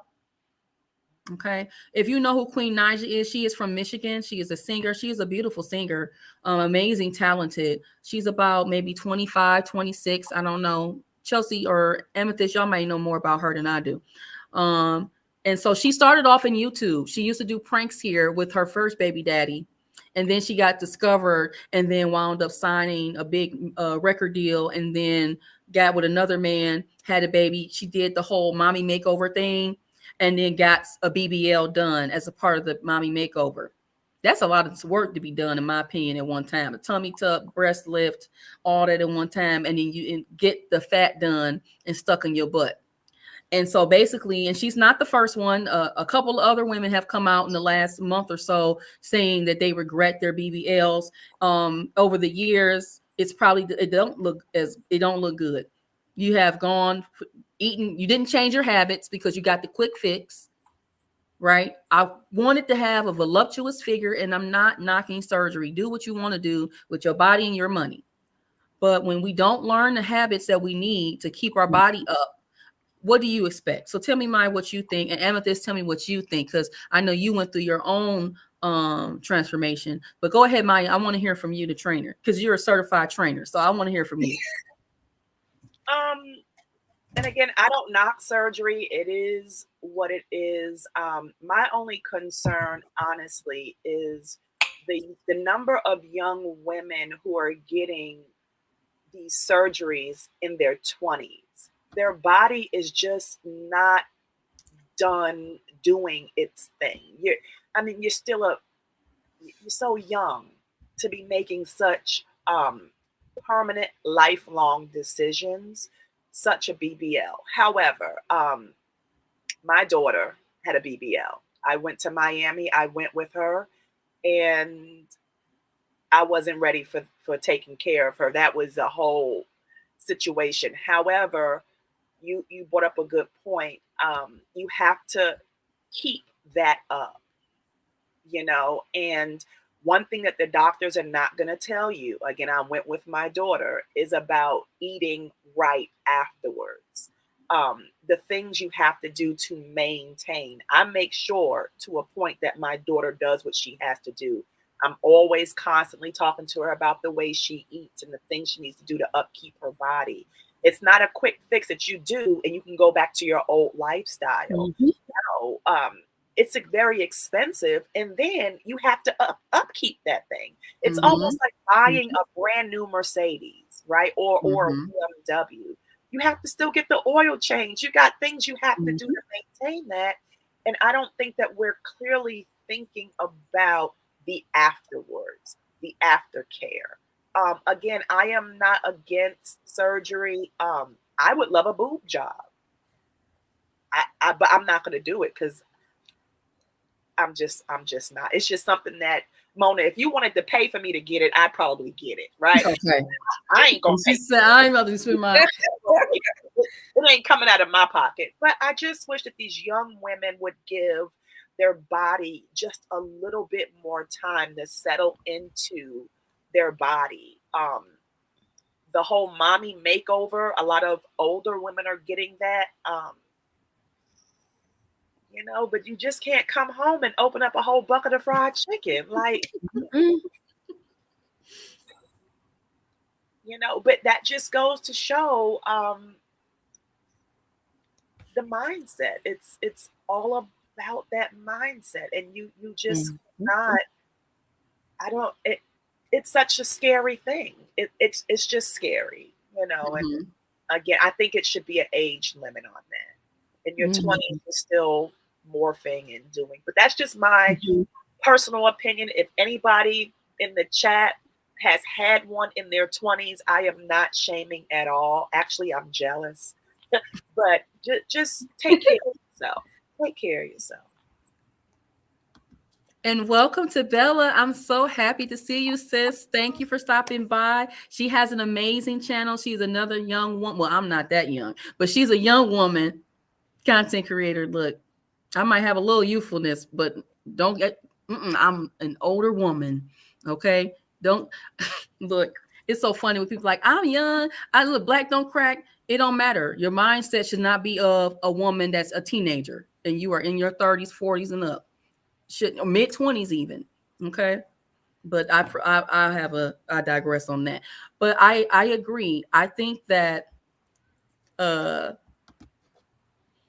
surgery can be helpful, especially if you are having certain body parts. There's some body parts, like if you've lost a lot of weight, there's not enough strength training that you can do that's going to alleviate the apron stomach or those bat wings, you know, that you may have, especially if you've had a significant amount of weight. There's a woman I saw on TikTok and she went viral on World Star last week, but I saw it like 2 weeks ago. This woman lost, like 300 pounds. Could you imagine the amount of pain that woman was in? When she said that, it was like, imagine a cartoon where a person was melting. She looks like a person that's been melted, but it's all her fat hanging off of her body from the weight loss. You can't do nothing about that but surgery. So thank God she's going to have that. And I'm looking to get the update on that. I am not anti-surgery, but I am definitely pro making sure you've done your own research. Please cut the crap for saying that you're not getting it for a man. If you are wanting to look better for yourself, obviously you also want to attract a certain type of, not necessarily a certain type of man, but you just want to look more attractive to a man. And there's nothing wrong with that. You should be wanting to look more attractive, but the surgery just can't be the be all end all. And the habits, like Maya said, is not changing. Yeah. You know, and that is the problem that I see. I see Queen Naija look like she picked up some weight. Of course, your butt don't look that good. You didn't allow yourself to get older. You didn't allow your body is going to change with age and babies. Yeah. I will have a conversation about surgery because I've had a surgical procedure and it was not for cosmetic, but I did get a cosmetic benefit from that. And there was nothing that I could have done. I was always a person that was active, but I've always have room for improvement. But it was not even, to be honest, it still wasn't even my first thing. I did all the things that you can think from a, I guess, holistic, natural perspective, the working out, the physical therapy. It just wasn't enough. I'm going to talk about it though. And let's be clear. You know, you said that when women say, "Oh, I'm just getting it for me," and we know people be capping on that. And that's how I feel. If I got a boob job, I'm gonna be a fool. Okay. With what I got, thank you, Jesus. I got something to work with. But if you put a couple of double D's on me, I'm going straight to OnlyFans. That's it. That's OnlyFans. They're gonna be like, but Maya was just out here preaching the word. OnlyFans for her husband, y'all. OnlyFans for her husband. Let me tell you something. When we talk about knowing thyself, I already know why I have not been blessed in this area. Because Maya gonna be a fool. Do you understand? I'm gonna be a whole fool. So, you know, just go to Victoria's Secrets, get a little padded something, and you know, and be okay. But we have to learn to be okay with ourselves, right? With what God has given us, you know. And it's nice to look at other people and say, "Oh my goodness, she's beautiful," but you are beautiful too.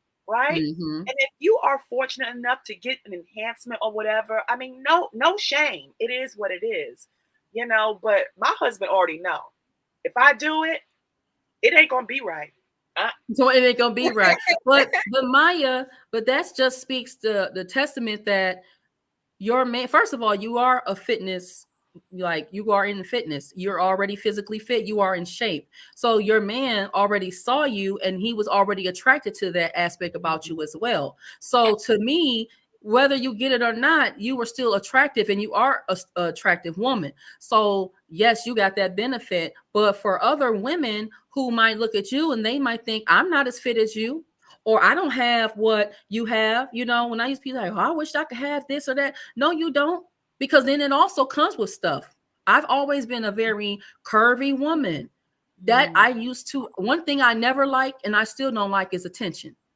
To be a young woman at 14 and 15, and to be honest, when you're 14 and 15, it's not like being fully developed at 25, 26, you know, or being in your 30s and your body is going to change too.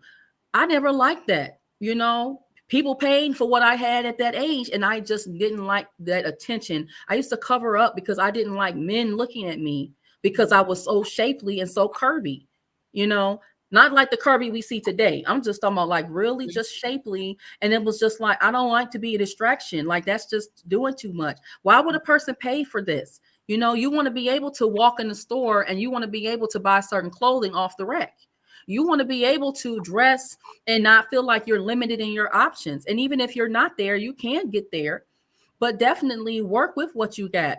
That's why you hire trainers. That's why you find videos that can accentuate the best assets that you do have.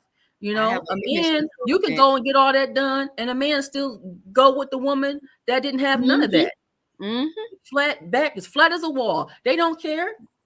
You know, they might get the attention, but they may not keep that man. So, you know, to definitely emphasize that you do what you want to do, but don't let that just be the main factor of what you're doing. You want to look good and feel good. Okay, we all want to look good and feel good. That's what we do. We should want to. But let's just explore all the options before we want to sit up on somebody's table. Because then also there's other upkeep that comes with that. Like you said, they want to only get enough money for the surgery. They're not getting the lymphatic massages. They're not paying for the gym membership and the trainer. They're not getting the best foods that they can eat. Okay. So again, just do your research and make sure that and also this part too that we don't talk about is body dysmorphia. When you go from not being or not having certain things, and so imagine if you 2021 and you going from being, you know, you're not as curvy to you got some curves. You're going to see, you only used to seeing yourself like that the previous way before the surgery. That plays on your mental health as well.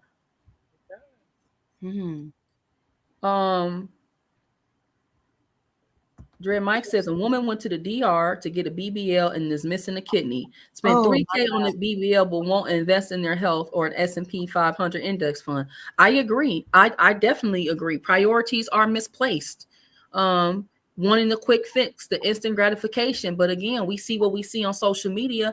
We see that the girls that they all look like the Fashion Nova models. I don't remember women looking like that when I was a kid. Not naturally. When I look, there's a page and it's called like Black Detroiters on Instagram, and it shows all the throwback pictures. When I look at all them women, they were all, some of them were naturally curvy, but they weren't as big as the women that we see today, or they didn't. And when I say big, I'm not just talking about obese. I'm talking about with the enhancements. They were just fine with what God gave them, and they were still able to have a good time and live life. So here we are allowing social media to tell us that we're not good enough, right? And then if you're doing all these things and then they take it from the body, then they start getting the face work done.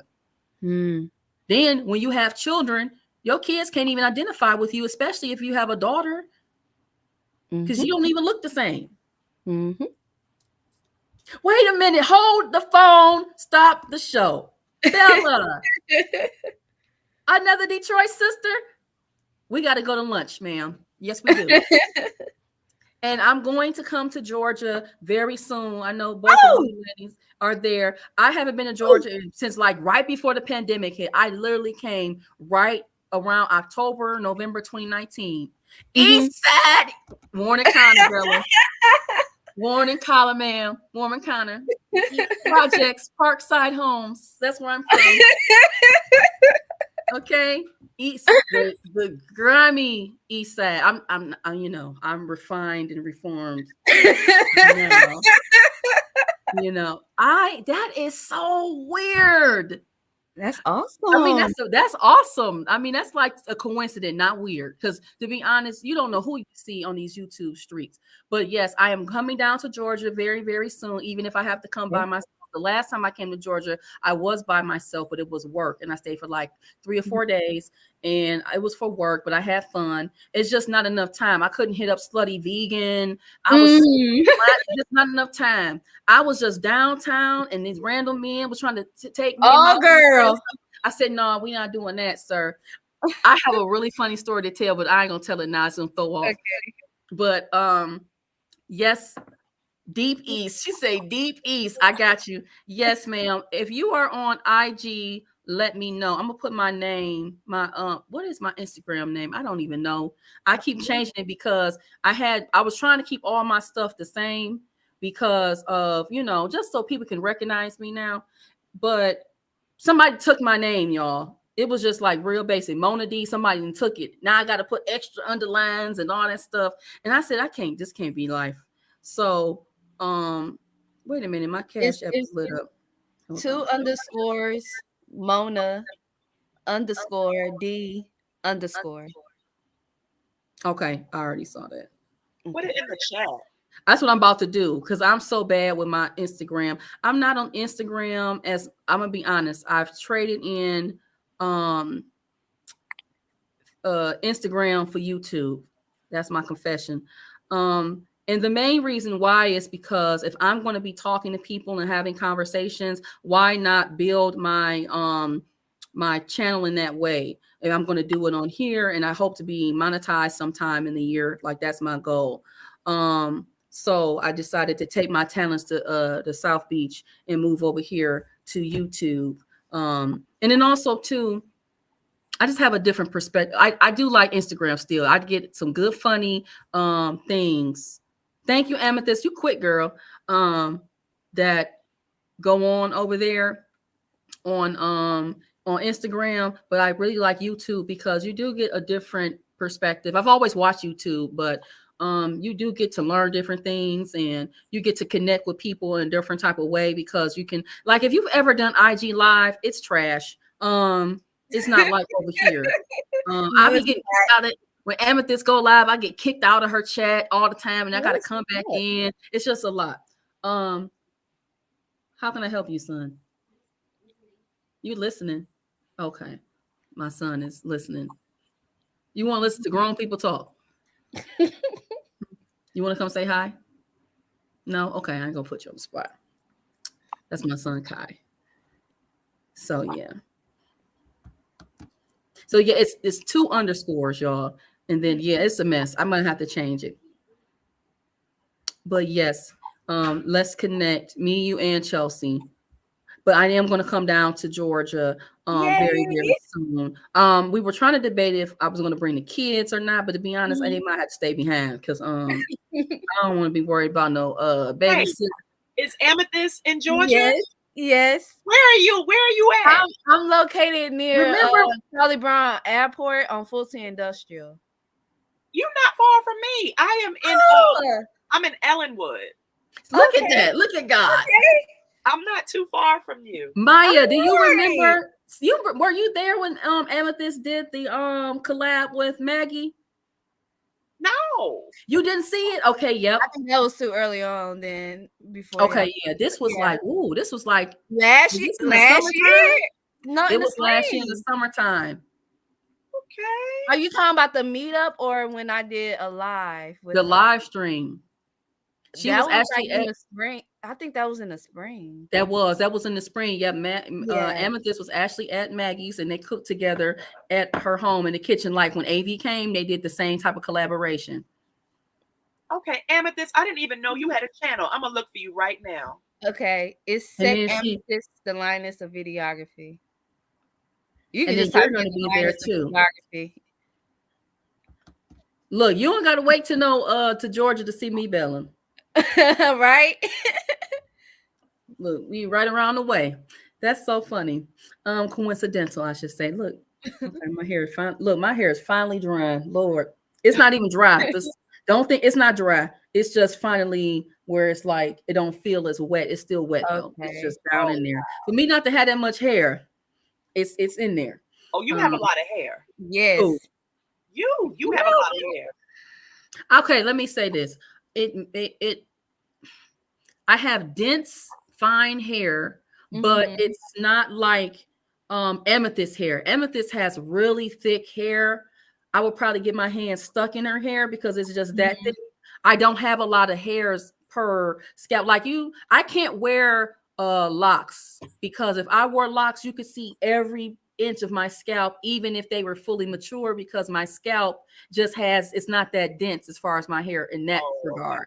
So that's why I don't really do a lot of twists. You won't probably see me wearing a lot of 2-strand twists unless my hair gets really, really long, which I am letting my hair grow as long as possible. That is a request per the hubby. And I want to grow my hair out too, because my hair has been super short. I have done the shaved on the sides like you, Maya. I have done all of that. And I just said, I just want to grow it back out. And let it be as long as possible. I have thought about locks, but I know I am indecisive as I don't know what. So I'm not ready to commit to that type of hairstyle. So if I want anything like locks, I do mini twists. Yeah. So that's the hairstyle that I default to. So speaking of that, I got to do my daughter's hair like that because I don't feel like doing no hair like that this week. But yeah, so y'all it's a really small world, and that's why I like now let me say this. We know that there are some places on here I will not be in.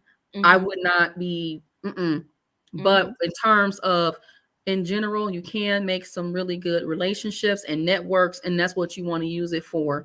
And that is the only way too that you're truly going to build your channel too. You're going to have to network. I got called out by somebody, and they said, "Well, I told them we were talking about just starting your YouTube. What are the challenges in being a YouTuber?" Oh my, you froze. And I said, for me, it's just that I have never gone live. I have just listed a bunch of different things. And then the person basically said, well, you can come up live today. And I was like, well, you know what? I might as well. And I went up and then I talked about my channel, and it allowed me to start to see that I'm going to have to continue to do this if I want to be comfortable. So let's see. I'm going to hide Maya. And I'm going to give her a second because she froze. Well, I look forward to seeing you ladies. Oh my God, I'm excited. Yeah, I'm definitely going to be there very, very soon. All right. Yeah, I got to get back out and do some stuff. But y'all, this has been a really good chat. Yeah. So Bella, you don't do lives. When do you usually drop content? Do you drop content like a certain schedule, or do you do like random, you just drop videos? Let me know. But lives, I like lives because I am on the struggle bus when it comes to having the time to do the editing. Like, this is naturally easier for me to sit and have a conversation versus I got to do all the research. I got to put all the pieces to the pie together. I have to do all of the editing. I have to do all of the this and the that. It just takes me quite a bit of time to do all of that. And then it's just a lot. And then I still may not be, okay. So Maya, thank you for coming up. I know you probably have some technical issues. I appreciate you for coming up. Yes. But yeah, it's just a thing. And I find that this is something that you can get of several different benefits out of. You can definitely take a live and then chop it up and use it for shorts. You can use it for just regular videos on demand. And then you can just do so many different things with these videos. So I find that so far, these give me the most bang for my buck. Even when I chop them up, yes, you still got to edit it, but it's still a lot easier where you can just highlight a point and then just drop a video, and it's not a big deal. Yes, I'm sorry, like that too. Because you already doing a live, which is big, right? And then you cutting it to videos, then you can cut it some more to shorts. Yep.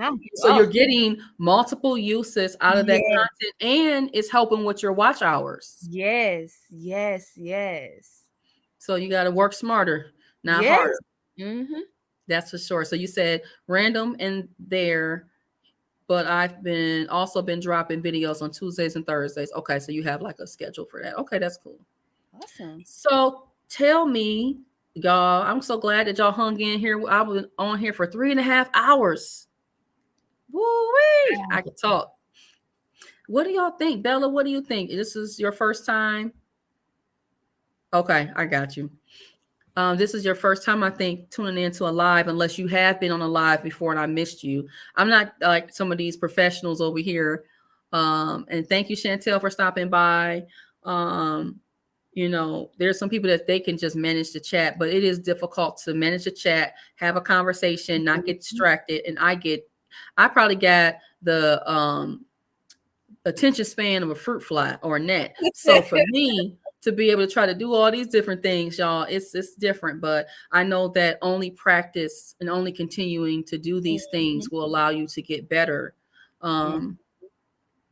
Thank you, Bella. I appreciate the feedback. Yeah, I was on the struggle bus. I remember the first live I did. It's been about 2 weeks now, Bella. Oh, everything you could think about. The connection was poor.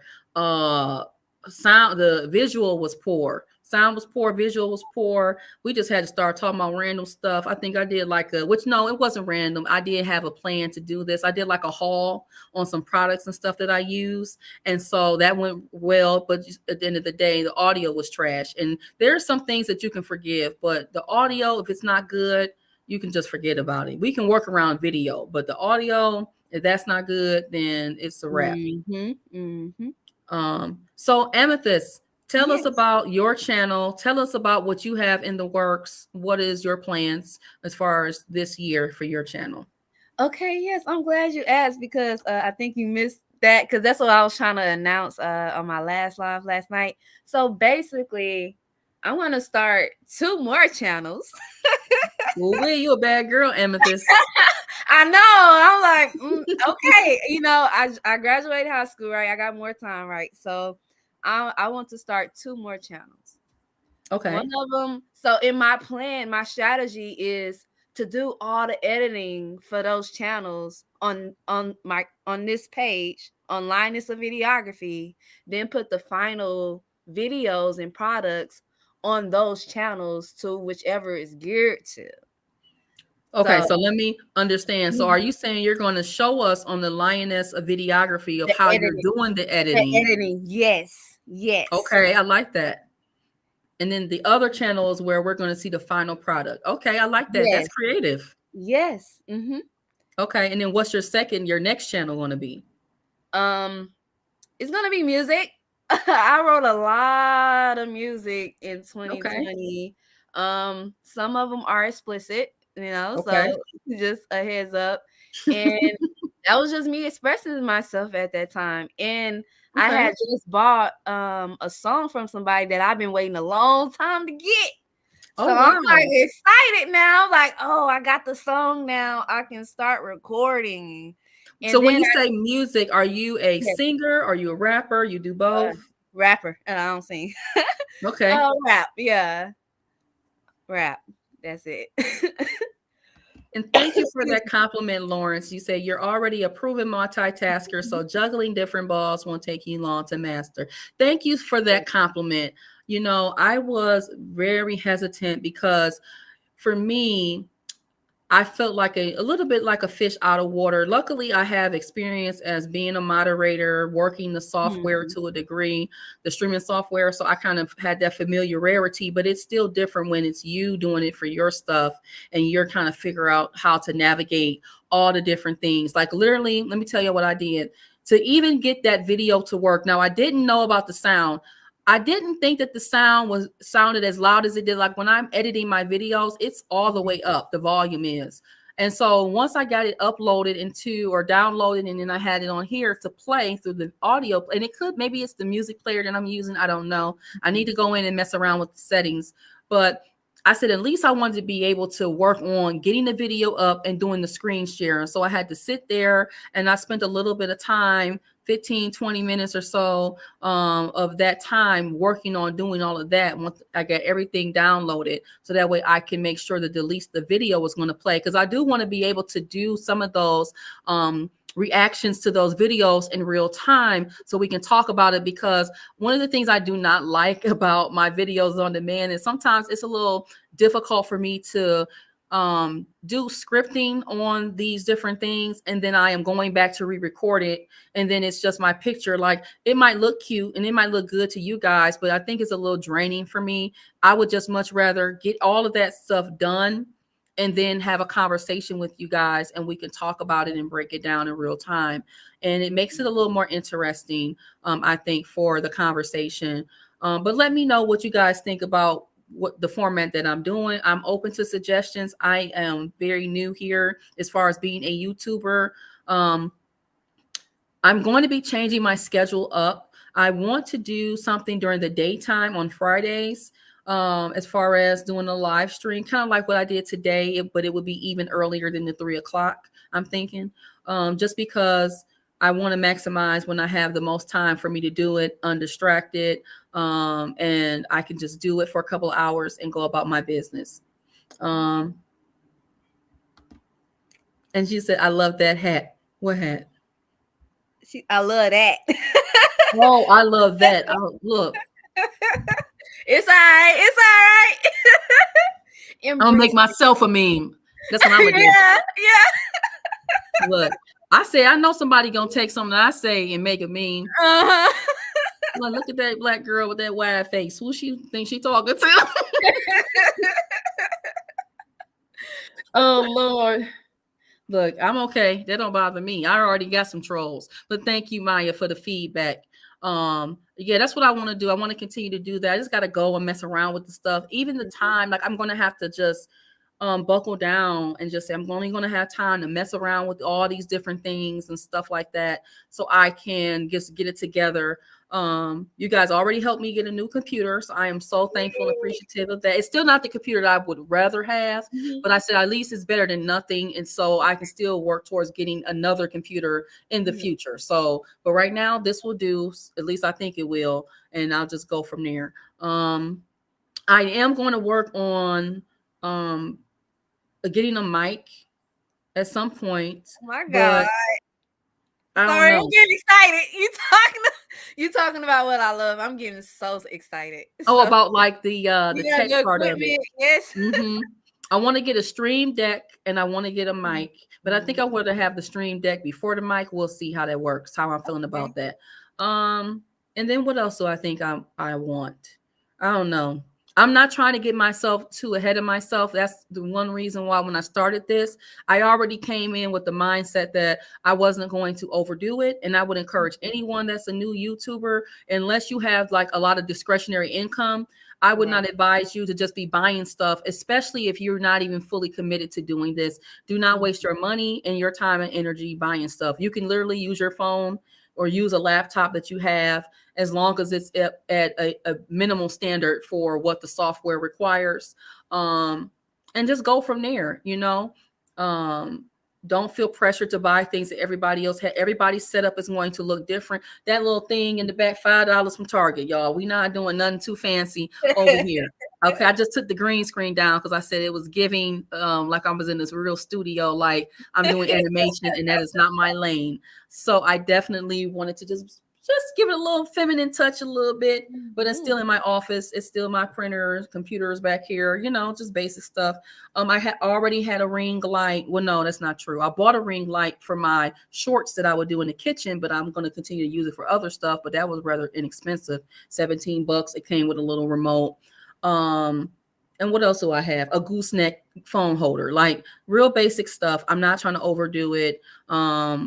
And I'm just going to use those things, and that's just what I do. But don't feel like you have to have all these things to be and get going on your journey. You start with what you have, and then you slowly start to build. Theo talks a lot about that too, and just kind of go from there. Yes, absolutely. She said, Maya says facts. I am learning a lot. I need all the free stuff. We do. We don't feel pressured to just do things out of your lane and and then when you think about it, when you start getting all these things, you're going to have to teach yourself how to use these things. So that's an additional thing that requires time. So you're going to buy it, and then you're going to have to dedicate and have that time. Do you know that in research that I've done, to be a YouTuber at the top of your game, to make all the content that you would need, it's like a full-time job. It really is about 40 to 50 hours a week. If you wanted to be a person that's constantly putting out content on a daily basis, and that's just the research. That's research, editing, that is all of those things. That's a lot of time. And a lot of us probably don't have that type of time. I know I don't. So just do what you can and you'll be fine. People who want to hear you, they will show up for you. I didn't think I would have 9 people watching me. Okay. I thought it would just be me talking to myself on the screen. I'm not going to hold you, you know, but I appreciate you guys for showing up and tolerating me and what I have to say. So Amethyst, make sure you put hello, Big. What's up? Please put your channel in the chat. So Big, we have talked about so much stuff today. We had talked about Lori Harvey, how she's just thought and bopping around and, you know, she's finding herself and doing all these different things. But I think that sets a poor example for young women, especially young women who don't have her type of resources, who do not have her access, who don't look like her, you know? And so I would not want young women trying to replicate and duplicate what she's doing. And then they wound up doing other things like having babies that they weren't ready to have. And without a viable partner and somebody that really wanted them and the baby. Yes, Bella, we're going to continue to have those conversations over here. And again, we can do whatever you want, and it's not to shame anybody, but we need to wisen up as women about the decisions that we make. I always knew I was not going to be a baby mama. I would go without having children before I would put myself in that situation. And I wanted to have children. So I had to do some things to change myself and address myself and make sure that I picked the best that I could. Nobody's going to be perfect, but understand that you would put up with more for less with a Pookie and a Ray Ray. So why not do your due diligence to pick wisely? Okay. Whenever you are ready to have that type of, you know, commitment as far as a spouse and a baby. And please drop Bella's channel in the chat, please, Amethyst. Okay, I'll do that again. Thank you, Maya. I appreciate you so very much. She got to head out. Her husband is ready to watch 90 Day Fiance. I have fallen off from that show. Falling off. I can't get my words together. I so appreciate you. Thank you for the Cash App today. And thank you for coming up and speaking with us, because I want women to come up and have conversations with me. I like to talk to everybody in the chat, but I definitely like when we can come on camera, and you don't have to come on camera as long as I know who you are. And then you can come on up and we can talk. So thank you, Maya, and enjoy your show and time with hubby. And then Married at First Sight. I used to be obsessed with that. Would y'all want to do like a reaction to one of those shows? I would have to figure out how I could get the show other than like taking it from YouTube. I don't keep up with those shows as much because I don't even have cable. I don't pay for those type of shows anymore. I haven't for years. Y'all are crazy, Lori Horby. Y'all are so silly. She kind of say, "Oh my God, we love nasty." Okay, I'm gonna go. Yes, get that husband time in, Maya. Please do. Okay. So I think I had asked, I don't know what everybody's, you know, situation is, but would you guys be down to do a Friday live stream with me for an hour or so, midday? I know there's a couple people that I mod for that they go live on Fridays too, but I wanted to do something that was earlier in the day. What I notice about Fridays in general for anybody that goes live, unless you were like a big YouTuber, like a DJ Academics or something like that, what I notice is that most people don't get a lot of views that they would get earlier in the week, just because it's Friday. And I'm assuming too, if it's later in the day, most of us have just gotten off of work or probably spending time with our children and family or doing whatever we want to do. You're not probably logged into YouTube. And so I noticed that the views are quite low. And because I'm a newer YouTuber, a lot of people don't really watch me like that right now. I have almost 200 subscribers, but I only get about 8 to 10 to 12 people that watch me consistently. So from what I've noticed the last few streams. So tell me if you would show up for a midday on a Friday live. I can't always guarantee a Saturday because typically I'm usually gone doing things during the day. I'm trying to be better about that because to be honest, I don't like spending my entire Saturdays ripping and running. I like to be at home doing whatever I want to do and spending time with my family. So let me know what y'all think about that. I would love to, but I will be working. You be working? Yeah. Big. You can count on Big to come through all the time. And he's saying hi to you, Bella. Hold on. So Bella says she can show up, and awesome. I get it. I also, and that's the thing too that I've understood and I've had to learn that, and that's why I think it was a lot easier for me to just jump in. Besides being called out about it, is it will never be a perfect time. It will never be where everybody's going to show up. And if you've been moderating long enough, if I got probably 20 plus wrenches, I can't be at everybody's channel all the time. There's some times where I'm just not on YouTube and I just don't even know or keep up with everybody. And so, you know, it's just what it is. So people who can show up, they'll show up just like today. Mm-hmm. To be honest, I really didn't know who was going to show up today. I just said, look, I'm going to just do it today and see who show up. And then Beach says, and thank you, Lawrence. I don't know if you're getting ready to go. I appreciate you for showing up today. And then Big says, I noticed you may get about 10% of your subscribers on your live streams and 10% of them on the like button. I agree. Mm-hmm. I think you should, Big. You don't have to cam up. I mean, I do want to see your face, but I won't show it to everybody else. I think that we're going to have to push ourselves to get out our comfort zones just a little bit. Just because I think that is how we're going to be the most successful that we can be. Again, I did not want to be up here in my corner with this tinsel background at my house talking to people, but I knew I had to talk and get a message out. Yeah. I don't expect people to agree with everything that I say, and that would just not be right because that's not how we have conversations. But I knew that I wanted to get up here at some point. And I think that if you're consistent enough with it, you'll continue to reach the people that want to be a part of your community. And I think that 10% is probably average for probably most people, even if they got more subscribers than me, as far as people that tune into them. Let me see.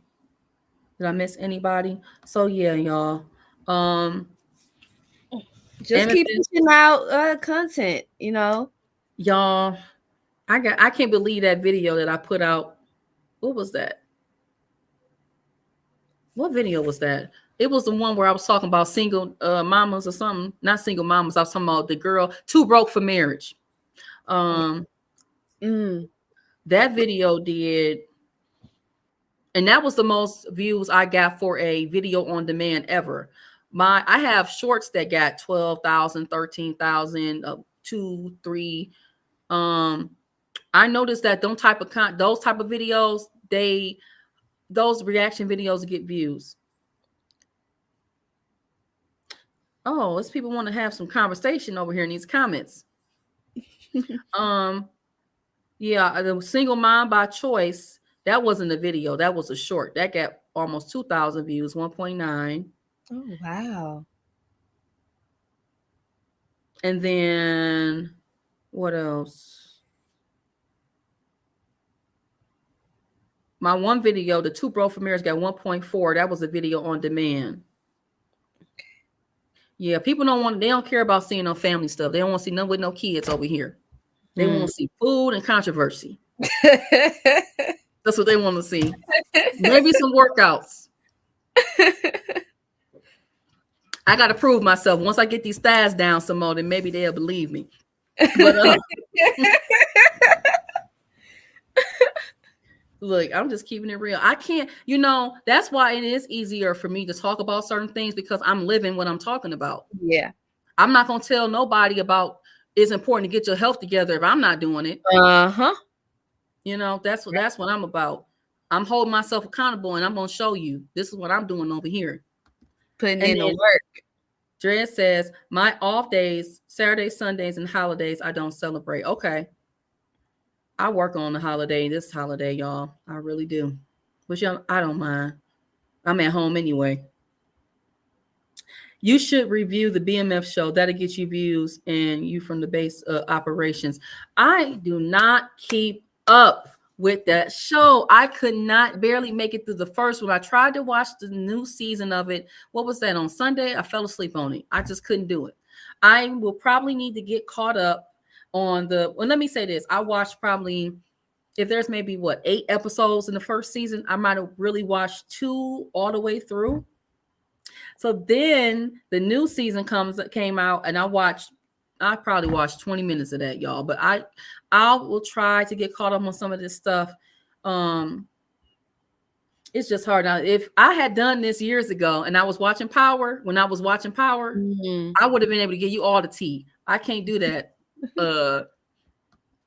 now, but I'll see what I can muster up as far as watching these shows. So what is everybody plans for the rest of the day? Are we just chilling? Are we going on hot dates today with our significant others? Are we doing something just for personal development? We just getting our mental right, eating good. Like, what are we doing? What are you doing, Amethyst? I need to do some more editing for a client. Okay, that's smart. And then I need to get ready for baby girl birthday tomorrow. Yay! Nice. Are you doing a party for her? What are you guys doing? We are planning to going to the aquarium. Them tickets are high. They are. The sky. Oh my God. Mm-hmm. But it's worth it for her, right? So I'm excited to finally see her. It's been a while. She's been sick. I was sick, I was in school. So I'm excited to see her again since last month. So that's nice. You know what? I will say personally, as far as birthdays, I don't know, you guys may have a different opinion. I really enjoy experiences where your kids can go out to places and do different things. We just did for my son's 10th birthday last year. We did a whole big skating party, y'all. You talking about stressed. They enjoyed it. They deserved it. They're amazing students in school. Mm-hmm. They are amazing, just children, period. So I couldn't ask for better sons. Just amazing. I love them. They just hardworking boys, very respectful, do what they're supposed to do. They're still boys, but they're just amazing kids. So we gave them what they wanted. They wanted that more than anything. Okay. And now I think they're like, we want to go do something different. But them parties is just something else. Hats off to all you parents that can do the whole coordinating the party with the themes and getting everybody together. It's just a bit much. The ripping and running. Just to get the cake, to put together the gift bags, to do all in this, and the money, it's very expensive. Kids don't have any sense of that because they just think their parents, you should shell it out. And I'm just like, things don't have to be all that way, but they want a Roblox party. They want to do this, that. Wow. So, but they enjoyed themselves. But I think that might be the last sure way. I don't know until we do something. I don't know. The energy. And then you have to host the party as a parent. And I didn't get a chance to take pictures like I wanted to take pictures because I was just running around getting all the logistics together. My husband and I, it was just a thing. So I don't know. If you like doing all this stuff, hats off to you parents. But as far as for me, not no more for a while. And then Big says, I don't watch too much TV myself yet. YouTube is the most TV that I watch. If I look at my screen time, YouTube gets all my time. But I also don't spend a lot of time in essence on much of things anyway. But they get some hours out of me a week. they do. A lot of the times when you probably see me moderating most of the time during the day, I'm working. So I'm usually in these chats. And I am not actively just watching. I'm listening as much as I can, but I'm mostly just working. So as far as actively consuming and really listening and looking at all the stuff, I don't do that as much. Today was like the first time I was able to fully like get into some of this stuff. Well, probably Thursday night, because when Chantel did her video, it was funny because I had been recommended that woman's channel and I started watching her videos. Okay. And so it was like quite ironic. Hello, Kevin. Thank you for stopping by. Yes, please put Kevin's channel in the chat. I appreciate you for stopping by. Thank you. We're about to wrap up because we've been on this thing for almost 4 hours. I can't believe it, but we had amazing conversation. I really enjoyed talking to all of you guys, especially you, Amethyst and Maya. Thank you for coming up. And as well as you, TR Baby. I thank you for showing up today. It's always nice to hear other people's perspective about certain things. And I like to have those conversations. Yes, please check out Kevin's channel. Okay. All right. So, Amethyst, any final words before I shut this thing down? I really greatly appreciate your platform in this space. This safe space. I cannot wait to meet you and Maya. Oh my, I didn't know we was in the same state. So that's awesome. I get so excited. Like I just want to jump on the bed and do some crazy stuff. That's how excited I get. You know, prime example from graduation, meeting some of my subscribers. That was so amazing. Yes, Titanium came, CKC and Ebony and his wife Ebony came before the billions. Wow. So amazing. And that's what it's about, Amethyst. It really is about having a community. And my own personal goal was to develop more female friendships as well. Because unfortunately, with all my life changes, I've lost a lot of, and let's be honest, I didn't have a lot of friends, but the ones that I had, we just kind of grew apart because we weren't on the same page about different things. And those relationships, it's sometimes just relationships are what they can be at that season. And that was the season that we were in, and there's no more. So, and it's no ill will or anything. It's no ill feelings, but we have to move forward. And so I'm so thankful that I have been able to connect with you and also the fellas. I have so much fun with y'all when we be in these chats and we just have a good time. And so I really appreciate you all. So I thank you for coming up and lending your voice today. And I'm thankful that you said that you're comfortable with being over here and sharing. I appreciate you because you have a lot to say throughout all the experiences that you've had, and hopefully. Right. You. Right. So y'all, that is it. It's 6:55. I gotta log off, take care of these kiddos. Please make sure that you like the video before you leave. And also, if you think someone will find value in what I'm doing over here, please share my channel with them. And I will see you guys on the next live when I got to figure that out. But thank you for being here. Have a good evening and peace.